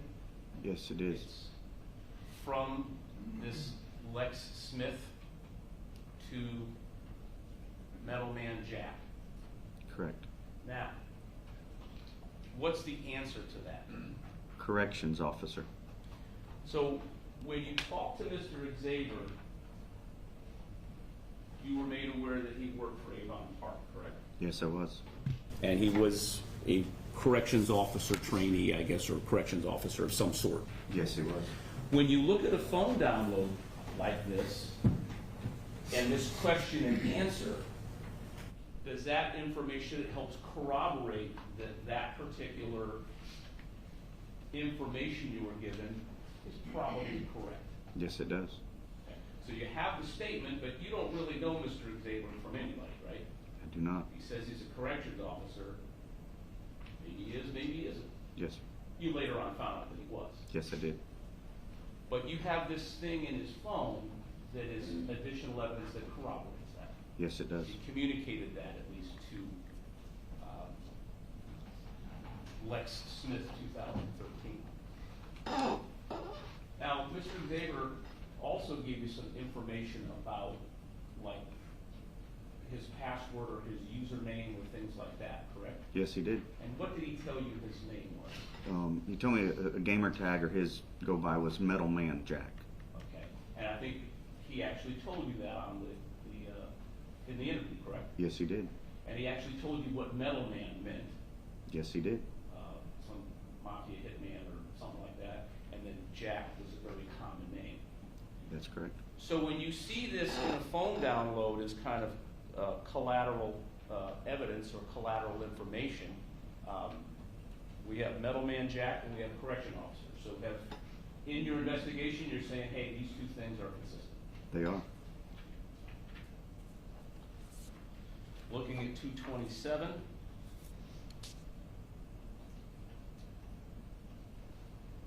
And what is the response from Lex Smith, yes, AKA Alexis? The response is like, what is that exactly? So apparently Alexis needs to know what a corrections officer actually is. So if we look at 228, what is the response by Metal Man Jack? It says, I basically get paid to babysit a bunch of grown men. Now, again, this is going back to November 28th of 2018. Yes, it is. We have that date there. And through the extraction, what can you tell about Mr. Xavier regarding your interview from this type of information? He was telling the truth. Well, he was telling folks that this person that he was a correction officer. Yes. So we know probably by around the end of November he was a correction officer. Yes, he was. And he was using the name Metal Man Jack. Yes, he was. So that was consistent for you? Yes, it was. All right.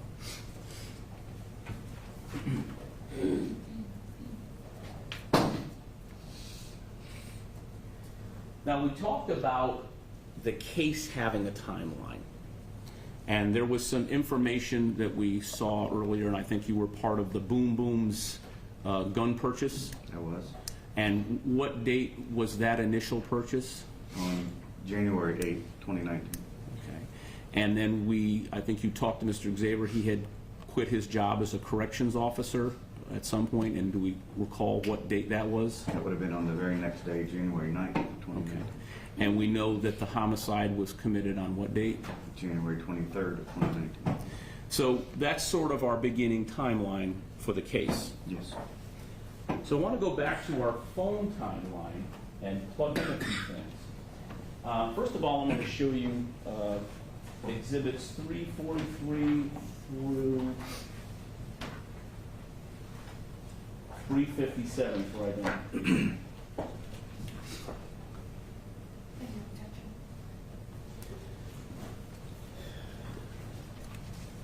Since does not have an objection, but let's do the formality. Look through them and tell me if you can recognize what they are.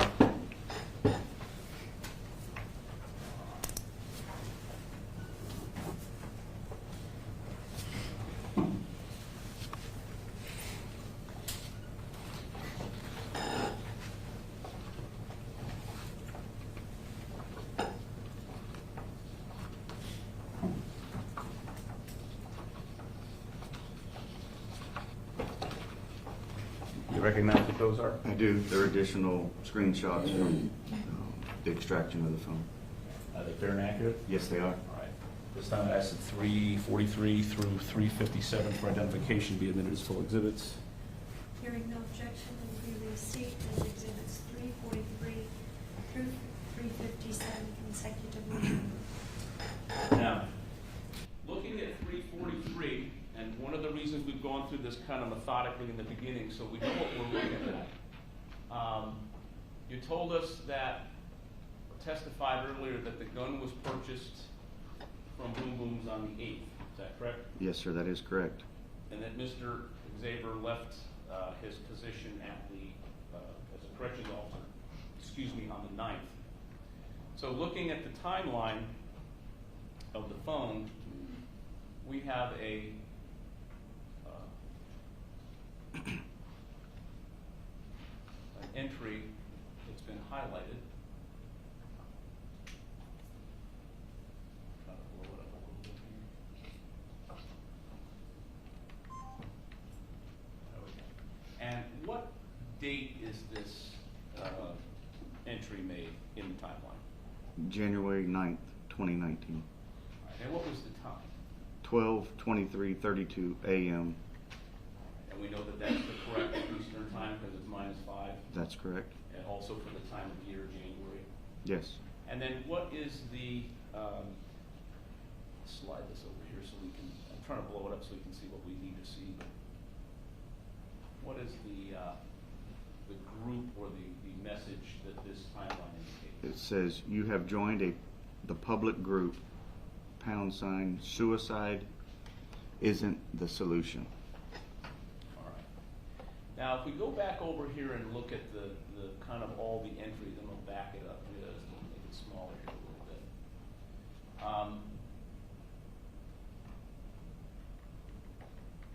There appears to be a little bit, there's a conversation here back and forth a little bit with Metal Man Jack.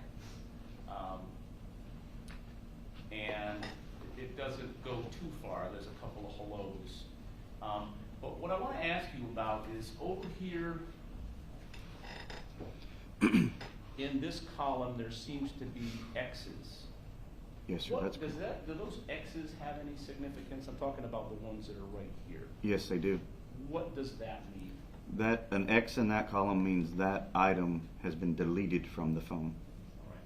Now, is deleting an item from the phone, is that something the phone just purges, or is that something that the user would have to actually click delete to get rid of the message? The user would delete it.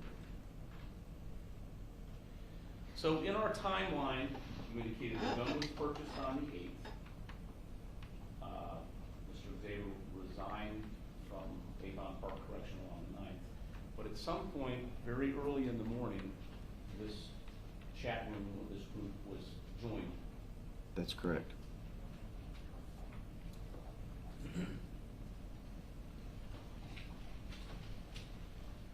Now, we saw the Boom Boom gun video, and apparently there's a waiting period if you don't have concealed weapons permit. Yes, sir. Of how many days? 3 days. So I'm going to show you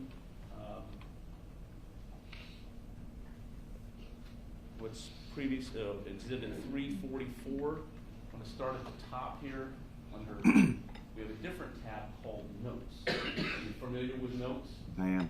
And what is Notes? We were on Timeline, but now we're on Notes. No, it's a section in the phone that you can add notes. Okay. And in this particular one, what information do we have up here that tells us when this note was created and or when this note might have been modified? Let me get my automatic thing there. Everybody see that? I know it's kind of small. So when was this note created?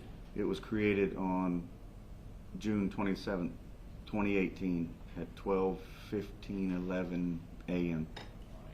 And there's something underneath that says modified. Yes, modification time. What date is that? That is January 10th, 2019, 6:38:21 p.m.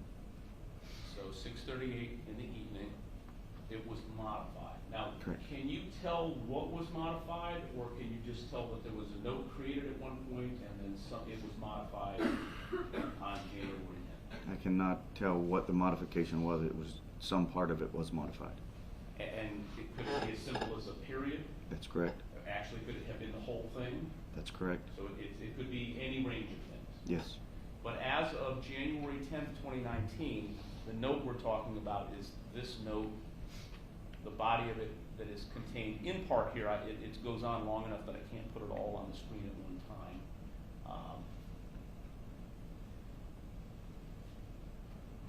Pull this up a little bit. We can read this, obviously, but we're making a record. So if you could read this out loud. And first of all, can you see it well? I believe I can, sir. Could you tell us what that note starts off as again for the record? Because we can read, but court reporter can't take down, this is what it looks like. You want it read in its Go ahead, entirety? read it as you see it. It's just, my vision blurs as I see nothing but red. My mind runs thick with thoughts so horrid that even I admit they are not good. I wish to speak of it to someone, anyone, but I am not able to in worry of being shunned and locked up again. My head aches from all the faux screams and crying. My visions blurs as I see nothing but death.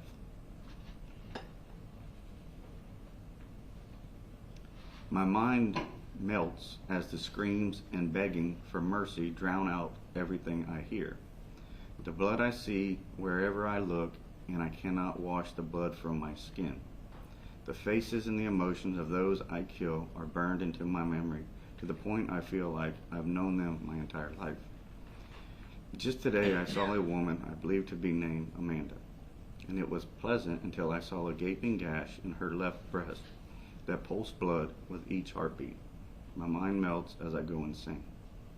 Now I'm going to, because the next paragraph, it begins with my body, I'm going to put the whole paragraph up here so we don't have to change in the middle. My body aches as I feel the drain of all the death and murder. I can hardly make a fist without effort. I want to sleep for eternity and just enjoy the quiet, but the voices won't let me. They act like if I stop, I'm doomed to a worthless lifestyle. I continue to explain if I am caught, I'd either get myself shot and killed, or I'd plead insanity. I don't find the term a demeaning title. I accept it with honor. My voices are me, and I them. My body aches from agony. And then finally, the last paragraph. My heart races as I crave the taste of blood and mayhem. I thrive on chaos, and it makes me feel whole. Without it, my chest pains as I try to fit in a puzzle I don't belong. I cannot help what I love, and I love seeing the death and destruction. I wonder what it'd be like to truly kill. So the first paragraph begins with my vision, the second with my mind, the third with my body, and finally with my heart. Correct.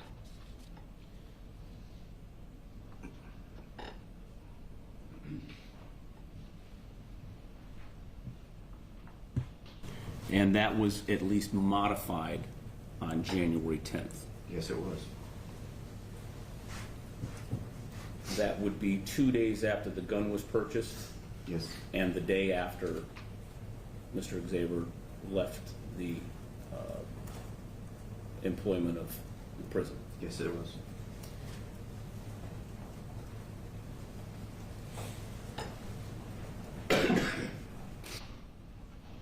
Now I want to, so that we got us up to the 10th now, and I'm going to show you what's been previously been marked for purposes of identification as Exhibit 413 through 416.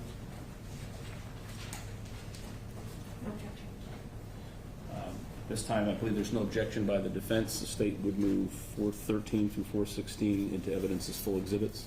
Received as consecutively numbered. So we've got to January 10th. Did you observe screenshots from, well, let me ask you if you know what these are, so I don't put words in your mouth. They've been introduced, but you tell us what they are.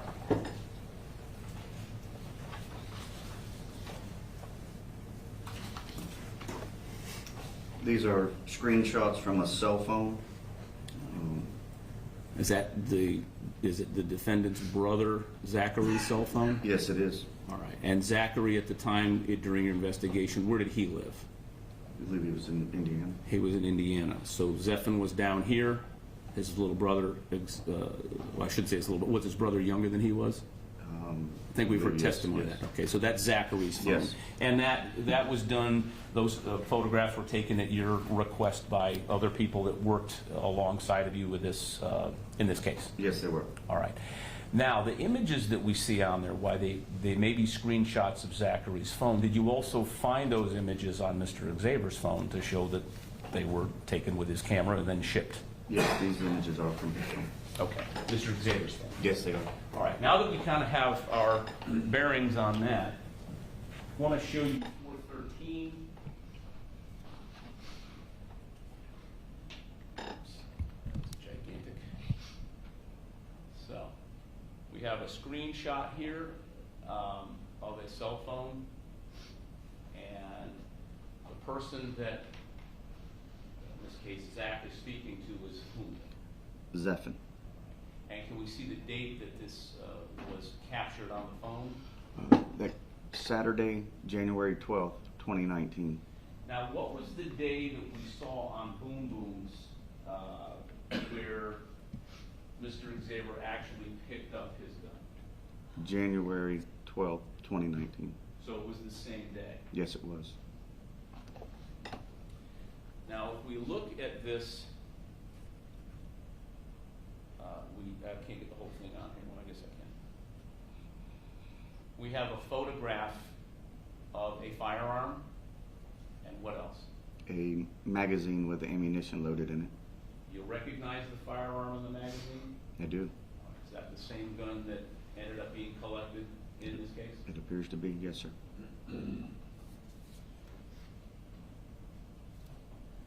Looking at exhibit 414, that if I was to kind of do this, I'm gonna put 413 and 414 here on at the same time to show that if we were able to cut out the black part and glue it together, does that appear to be the same photograph? It's a continuation of it, yes, it is. Okay, so we still have the magazine. We go to 414.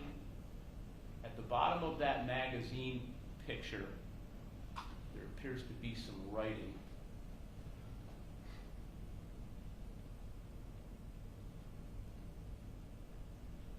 In this area. Yes. And what is MMS? It's a multimedia message So it's like a text type thing? with a picture. It's got a Okay. And then what is the time that's on there? 10:38 a.m. From the video at the Boom Boom's gun store, what time was it when Mr. Xavier walked into the Boom Boom's gun store to pick up his gun approximately? 10:01 a.m. 10:01. So this picture would have been sent approximately a half an hour afterwards. That's correct. If we slide down a little bit further, we have another picture. What does that appear to be? The case that the firearm came in.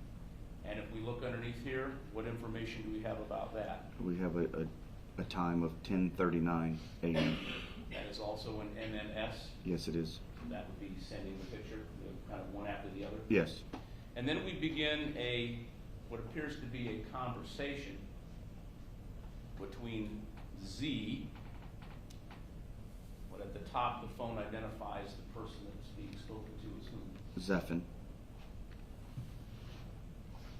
And if we look at the bubbles, which one is Zephan? Is that the one that's next to the Z? That's correct. And this would have been the owner of the phone, which you've identified, or was identified as That's his brother. Yes. And for the record, while we can read it, what is said at 10:39 a.m.? The brother replies, "Damn, it's pretty nice. How long did you have to wait?" And what is Mr. Xavier? Zephan replies, 3 days after I bought it. So let's talk about a timeline. Is that a correct statement based on what you observed from the Boom Boom video store, or the video surveillance? Yes, it is. So does this help your crime timeline, does this phone timeline help your crime timeline in that regard? Yes, it does. Looking at exhibit 415, does that conversation continue? Yes. All right, and if we look at the time, again, do we have a time? The last one, the last message that we saw was at 10:49, 3 days after I bought it. And now at 10:49, 10:49 a.m. what is the next line and who says it? It comes from the brother. Yeah, I like it. Where you shoot at? And then what is Zephyr replies at 10:51 a.m. Avon Park. It's $15 for the whole day. And what does his? 10:53 a.m. Brother replies, get a red beam, LOL. Zephyr at 11:03 a.m. replies, a laser sight, question mark. 11:04 a.m. Brother replies, yes, LOL. 11:04 a.m. Zephyr, okay. 11:05 a.m. Brother replies, good. LMAO, I want a little black on with the beam, LOL. Little black, could that, it says what it says, but little black one? I believe it's a typo, it should say one. Probably most people know what this means, but as far as your street lingo, do you know what LMAO means? Exactly not right this moment. All right, you're over the age of 25. Let's look at the next line. Zephyr replies at 2:49 p.m. Recommend one that is big enough to fit in your hands. And then the response. 2:49 p.m. Yeah, I want it just big enough to fit. LOL. WYD. And then Mr. Xavier responds. 2:49 p.m. Yeah. So there is some gap in this conversation between 11:05 and then Mr. Xavier's response at 2:49. Correct. All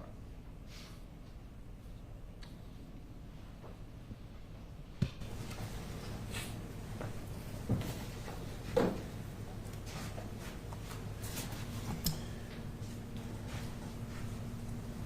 January 8th, Mr. Xavier buys the gun, and you can use the timeline on the phone. January 9th, he quits his job. January 10th, the note that you've read for us. The 12th, he picks up the gun and shares it with his brother, the photo. All right. Let's go to Exhibit 346. By now, hopefully, we're familiar with looking at these. We're back to the timeline, correct? Yes, we are. And if we're able to zoom this in a little bit and press the focus button, what day are we looking at now? So the highlighted item is January 16th, 2019 at 11:17 p.m. And that is the correct time because we have the -5? That's correct. All right. And what is the note that we have here on January 16th of what has happened at that time? The body says, you have joined the public group, pound murderous thoughts. So that group has been joined. Yes. And if we go back over here, at some point, we have a note from whom? Metal Man Jack. And what is the salutation? Hello. And those two messages right there that correspond with this murderous thoughts, what happens to those messages on the phone? They were deleted.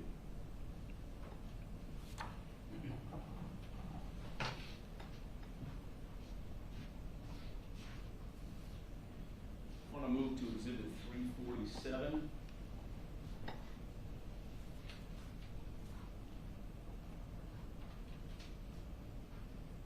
What date is this on the timeline?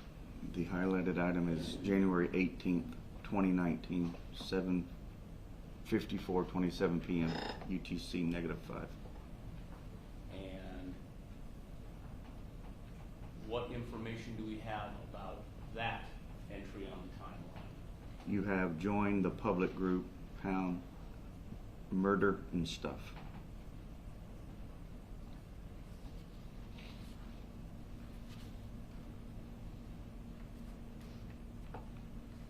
We look at Exhibit 348. We have that same message here. Yes, that's murder and correct. stuff, but then we can read what transpires after that. What is the, once that group is entered, what is the first salutation there? Metal Man Jack replies, hello. And then a response, Hi. Metal Man Jack, how goes it? Question mark. and then the response. Good. Metal Man Jack, that's good, I suppose. And then the request. So what do you all usually talk about? And the answer is. Serial killers and cases and stuff. And then there's a message that I'm going to now push over so we can kind of see the whole content. What is Metal Man Jack, aka Mr. Xavier, what is his question to the group murderous thoughts at that point?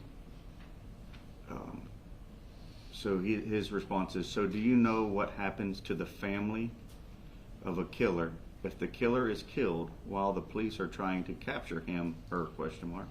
Like, are they fined, punished, or just like me? And this is on January 18th. Yes, That'd be 5 days before our murder. yes. Looking at 349.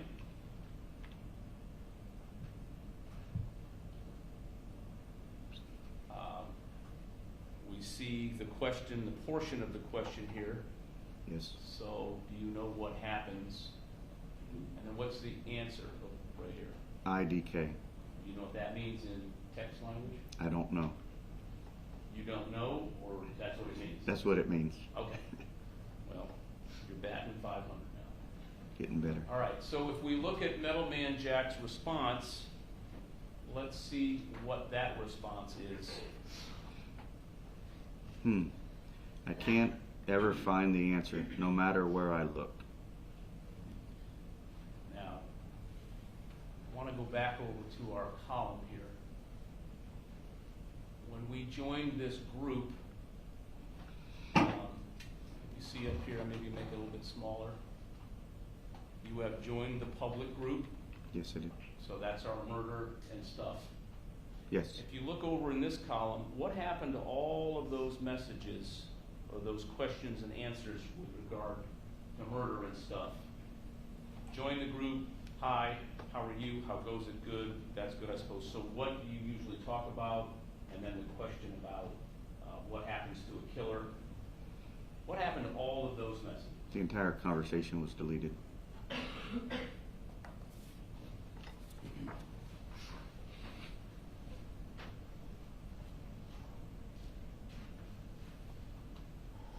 Go to Exhibit 350.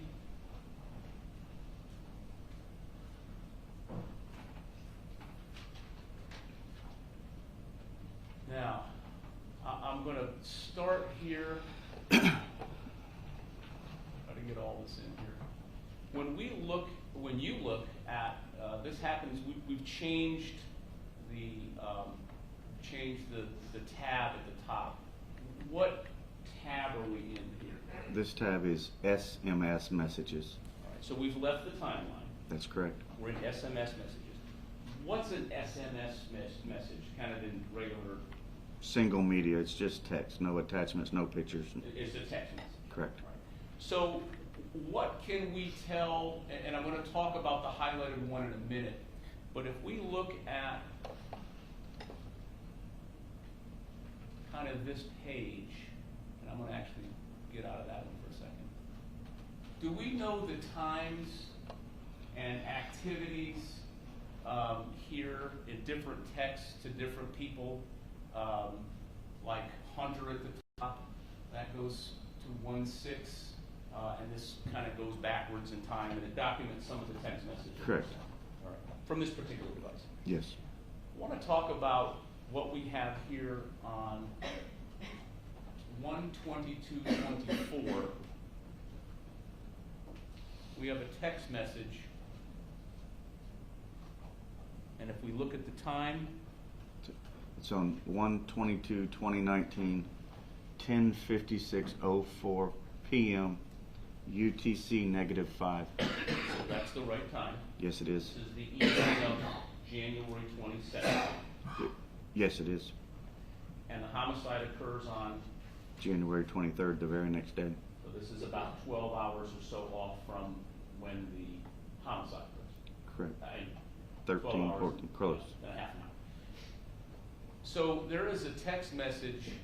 Did you know or have you heard during your investigation of a person named Chandler? Yes, I have. And what did your investigation reveal about who Chandler was? Chandler was a friend of Zeffins.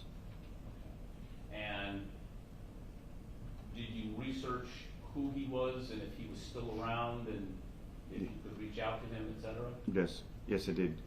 Chandler was deceased. Now, looking at the body of this, this would have been a text message. Did your investigation reveal when approximately Chandler had been deceased? Prior to this date. Okay. And I think Amani had testified it was considerably sometime in 2016. All right. So, your understanding was that Chandler was a friend? Yes. And would you please read us the text message that was sent to Chandler approximately 12 and a half hours before the homicide occurred? Starts, hey, I miss you and your stupid laugh. I even miss your annoying attitude and your problems that you caused. You did horrible things in the end and everyone hated you for it. But I never even cried when you died. I never got to mourn your death. I never got to say how angry I was at you for leaving me here alone. I know I'll see you in hell tomorrow. And I know that you're not going to like what happened, and you won't like from me for everything I've done. But you were supposed to be the one who lived, not me. There's countless times I should have died, and I survived unscathed. But you go and die without me, and I resent you for it. I hate you for it all. The memories and joy and the fact you kept me here just to do that. I miss you, asshole, and I am beating your ass when I get to hell. Now, was that sort of significant to you in your investigation? Yes, it was. Substantively, was that significant? Yes. I want to point out some letters here. What letter is that? I. What letter is that? I. What letter is that? I. That one. I. This one. I. How about this one? I. This one here? I. How about over here? I. How about this? I. Was that significant to you? Yes, it is. Why? Because that tells their intentions and who wrote it. I. I. All right.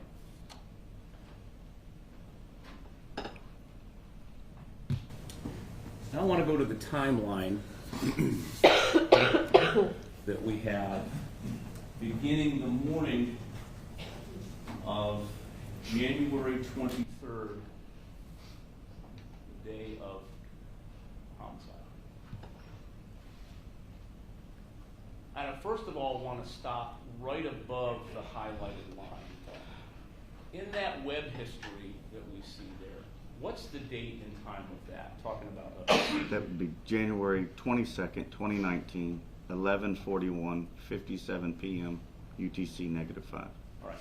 So between that entry and the blue highlighted one, there's a shaded area right here. What does that tell you about the activity between of this phone between 11:41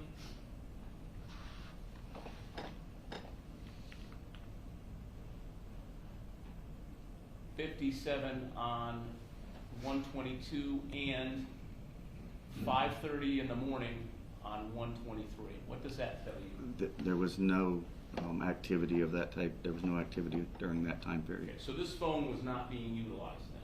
Correct. So the last time it was used, or at least on the timeline that shows, was at around 20 minutes to 12, and then again it begins getting used again around 5:30. So if we look on this page, do we see activity of this phone, web history, and what that relates to from 5:30 in the morning? I'm going to make this a little smaller here. Through what time? Can you do that? At the bottom is 7:32:21 a.m. UTC -5. So if we were to look at this kind of numerically through here, we have 5:30, 6:01, 6:03, you call them out. 6:50, 6:52, 6:54, 7:03, 7:03, 7:03, 7:23, 23, 24, 7:24, 7:32, 7:32.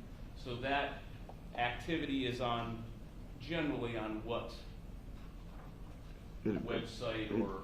It says Spells of Magic mail system. Okay. So does that mean that this phone is being used from about 5:30 in the morning on this exhibit, which is 3:51 until about 7:32? Yes. All right. So let's look at 3:52. We're going to start off at the top. And what is our top entry up there?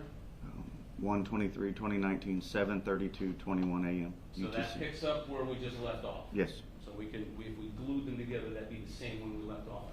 And how far does that go? Just 7:33? it sets, you know, continuous 7:33, 7:33, 7:37, 7:37, 7:37, another 7:37, 7:45, 7:45, 7:45. It gets down to 8:29. We got an 8:31, 8:31, 8:36, 8:37, another 8:37, and then concludes at 9:04. Now, we've seen a lot of Spells of Magic over here, correct? That's correct. It says Spells of Magic mail system, and then there's the Jack over here, the username. Members online, and then, but the subject matter here changes a little bit. It's 8:37 to. It says at 8:30, 7:33, it then changes. It says Girl Deaths Profile Membership. All right. So there's a little bit, so something's changed up, right? Yes. But at 9:04, what are we looking at here in this column? So on January 23rd, 2019 at 9:04 a.m., that's a searched item. That was an internet search for the word SunTrust. So that word SunTrust was searched from this phone at 9:04. Is that essentially what that means? That's correct, sir.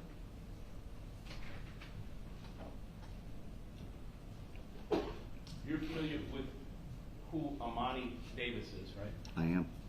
And you're aware from your investigation that that is the last person that Zephaniah Xavier texted or communicated with before he went into the bank. I am. This is Exhibit 402. SunTrust was looked up at 9:04 a.m. Yes, sir. And overlaying that with Exhibit 402.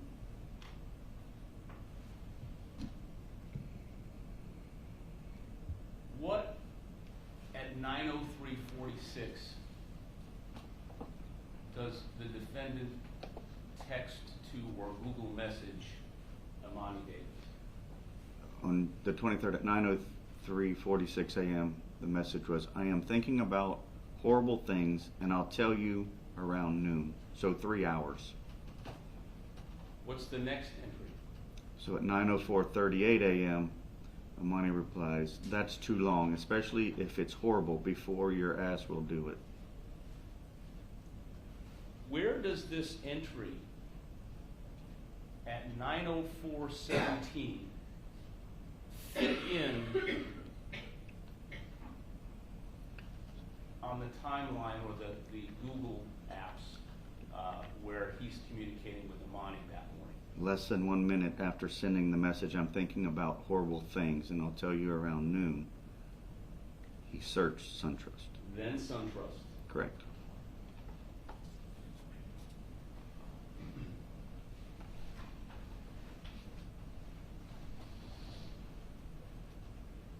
Now that takes us through 9:04. I'm going to now go to 3:53, and this is a blow up of that 9:04. There appears to be two. Yes, sir. What does that mean? So at the same timestamp at January 23rd, 2019, 9:04:17 a.m., the first search is SU, and at the same time it then says SunTrust. It appears to be that begin to type SunTrust and hit the enter or the search while typing. And the URL then pops up as SunTrust, is that correct? That's correct. And this has the complete time and is the correct time. Yes, it is. Let's go to 354, exhibit 354. Where does that pick up at? So the SunTrust search at 9:04:17 is the top item. And if we continue down, what time is their web history still connected with Spells of Magic? How far does this get us? It goes to 9:04, 9:30, 9:33.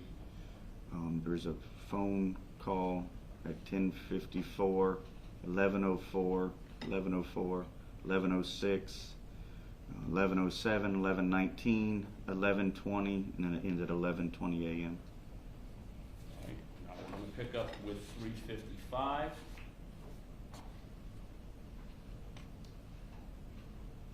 Starting with the top. 11:20:04 a.m. Spells of Magic, and it continues 11:20, 11:20, 11:22, 11:23, 11:49, 11:51, 11:53, 11:53, 11:54, 11:59. And this is now changed. It's not just Metal Man Jack. We've changed to Google Hangouts. Yes. There's actually a call in here for 2 minutes and 1 second. Yes, there is. I see Pandora. Yes. Is that another? That's a music app. Okay. And that takes us all the way down to what time in the morning? Or That concludes at 12:06:48 p.m.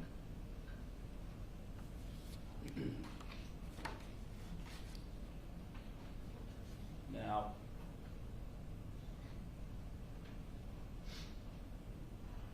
up until now, has there been fairly continuous use of this device all morning? Yes. And we're now at 12:06. Let's go to exhibit 356, starting at the top. Where are we at? 12:06:48. And does that continue? More Spells of Magic. 12:06, 12:07, 12:08, 12:10, 12:10, 12:11, 12:12. Now at 12:10 we have a Wi-Fi from what? It says calm.suntrust mobile money. Now was Mr. Xavier's car in the parking lot by 12:10? From what you can tell, was there? It was getting close. He should be closer on his way. All right. And what do we have here? You have Time-wise? more 12:10, 12:11, 12:12, 12:16, more, and then it concludes at 12:30:59. All right. We're going to pick up to the next one, which is 357. Where do we start here? 12:30:59 p.m. You get Spells of Magic. 12:31:00 p.m. Spells of Magic. 12:31:23. 12:31:23. 12:36:06. It's Apple data usage. looks like it's Siri. And then finally, for our purposes, at 12:36:32 p.m., You have what a, was the entry on the phone time? it's a call log. It's an outgoing call from the device to 911. And that is for 1 hour and 27 minutes. In 9 seconds, yes. Does that corroborate what happened, what you see on the video? Yes, it does. So is Mr. Xavier's phone, from what we've seen through these exhibits, being used fairly constantly between 5:30 in the morning and the time that he walked into the bank? Yes, it is. And there are multiple formats that are being used. The phone, the spells of magic, Pandora, people's profiles, things of that nature. Yes, it is. At the same time that this was going on, did it appear from your investigation that the conversation between Amani Davis that began around 7:30 in the morning and continued until just before he walked into the bank, was that simultaneously going on at the same time that the phone was being used for things like looking up SunTrust? Yes, it was.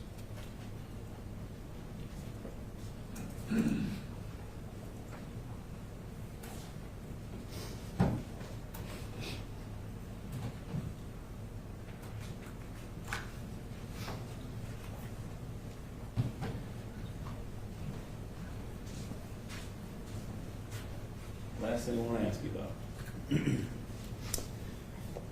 States Exhibit 418, 379 through 388, and 412.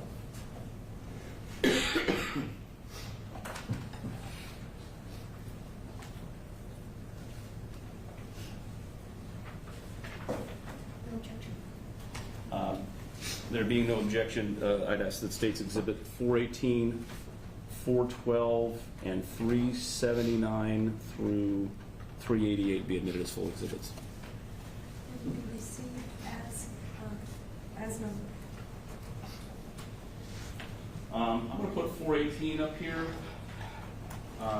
We've talked a lot about where things are and whatnot. First of all, what is this a map of in general, Exhibit 418? It's a map of the Sebring area. And the pin there is approximately what location? The red pin would be Mr. Xavier's home residence, Okay, and that would be on Pine Tree Lane? 311.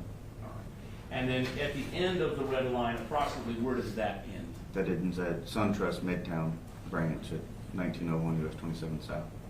Now, when you talk to Mr. Xavier during his interview, what did he tell you about the reason or his entering the bank? How did that happen? The voices told him to pull in there. And that was the place that he was able to pull in. Yes, it is. But when you look back at his phone at 9:04, there's an entry to SunTrust. That's correct. Was that significant to you? Yes, it is. So during your interview, that seemed to just be a place that was pulled into? Yes, it was. But there was additional information that maybe there was more than just that? That's correct. And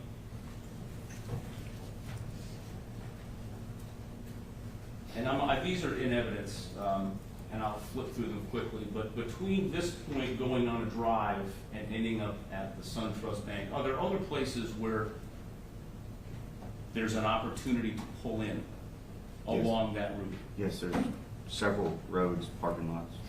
Well, let's talk about that several. Here's Exhibit 389. What are we looking at there?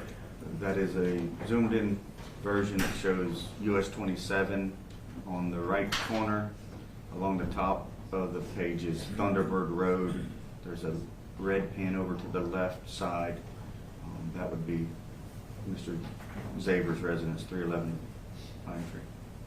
And so Thunderbird Road, are there numerous streets, or excuse me, numerous areas that one could pull over? Yes, there are. On 27, we have some areas we could pull over. Yes, there are.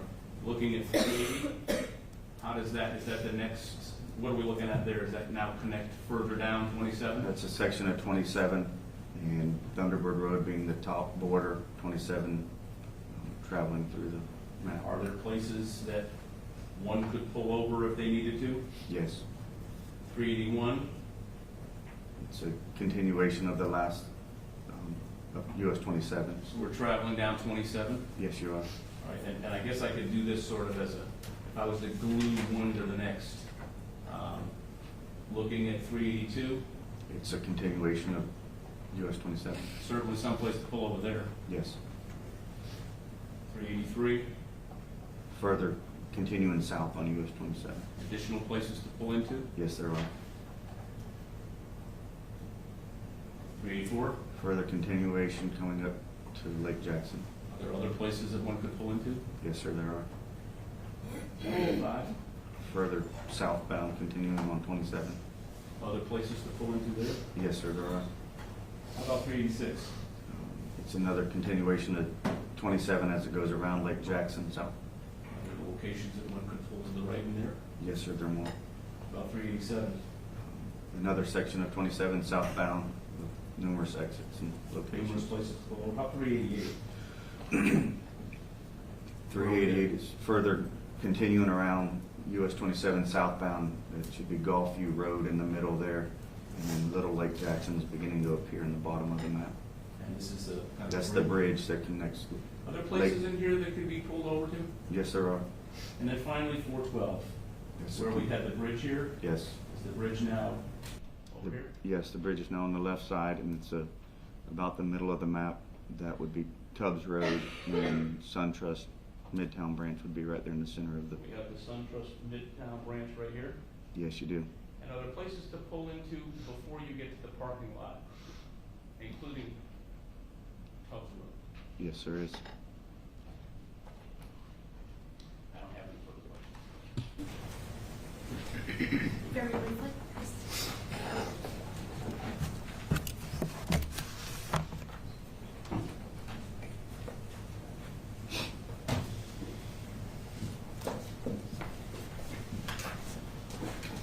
Good afternoon. Good afternoon, ma'am. Those maps that Mr. Johnson was just going through with you, state exhibits 412, 418, and 379 to 388.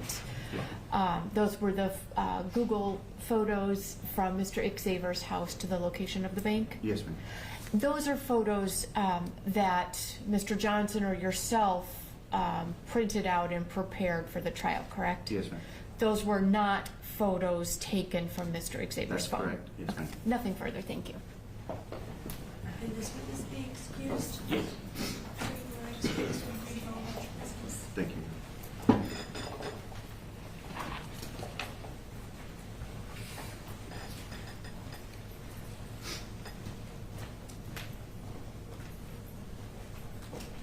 Be appropriate to take a lunch break. Yes, ma'am. Let's take our lunch break. I'm going to ask you, since it's a few minutes afternoon, to do kind of what we did yesterday, to do about 1:10 downstairs. It gives you slightly more than an hour. We'll see you then. Please do not discuss the case with anyone or allow anyone to talk with you. All rise, please, of the jurors, please place your notepads with your seats.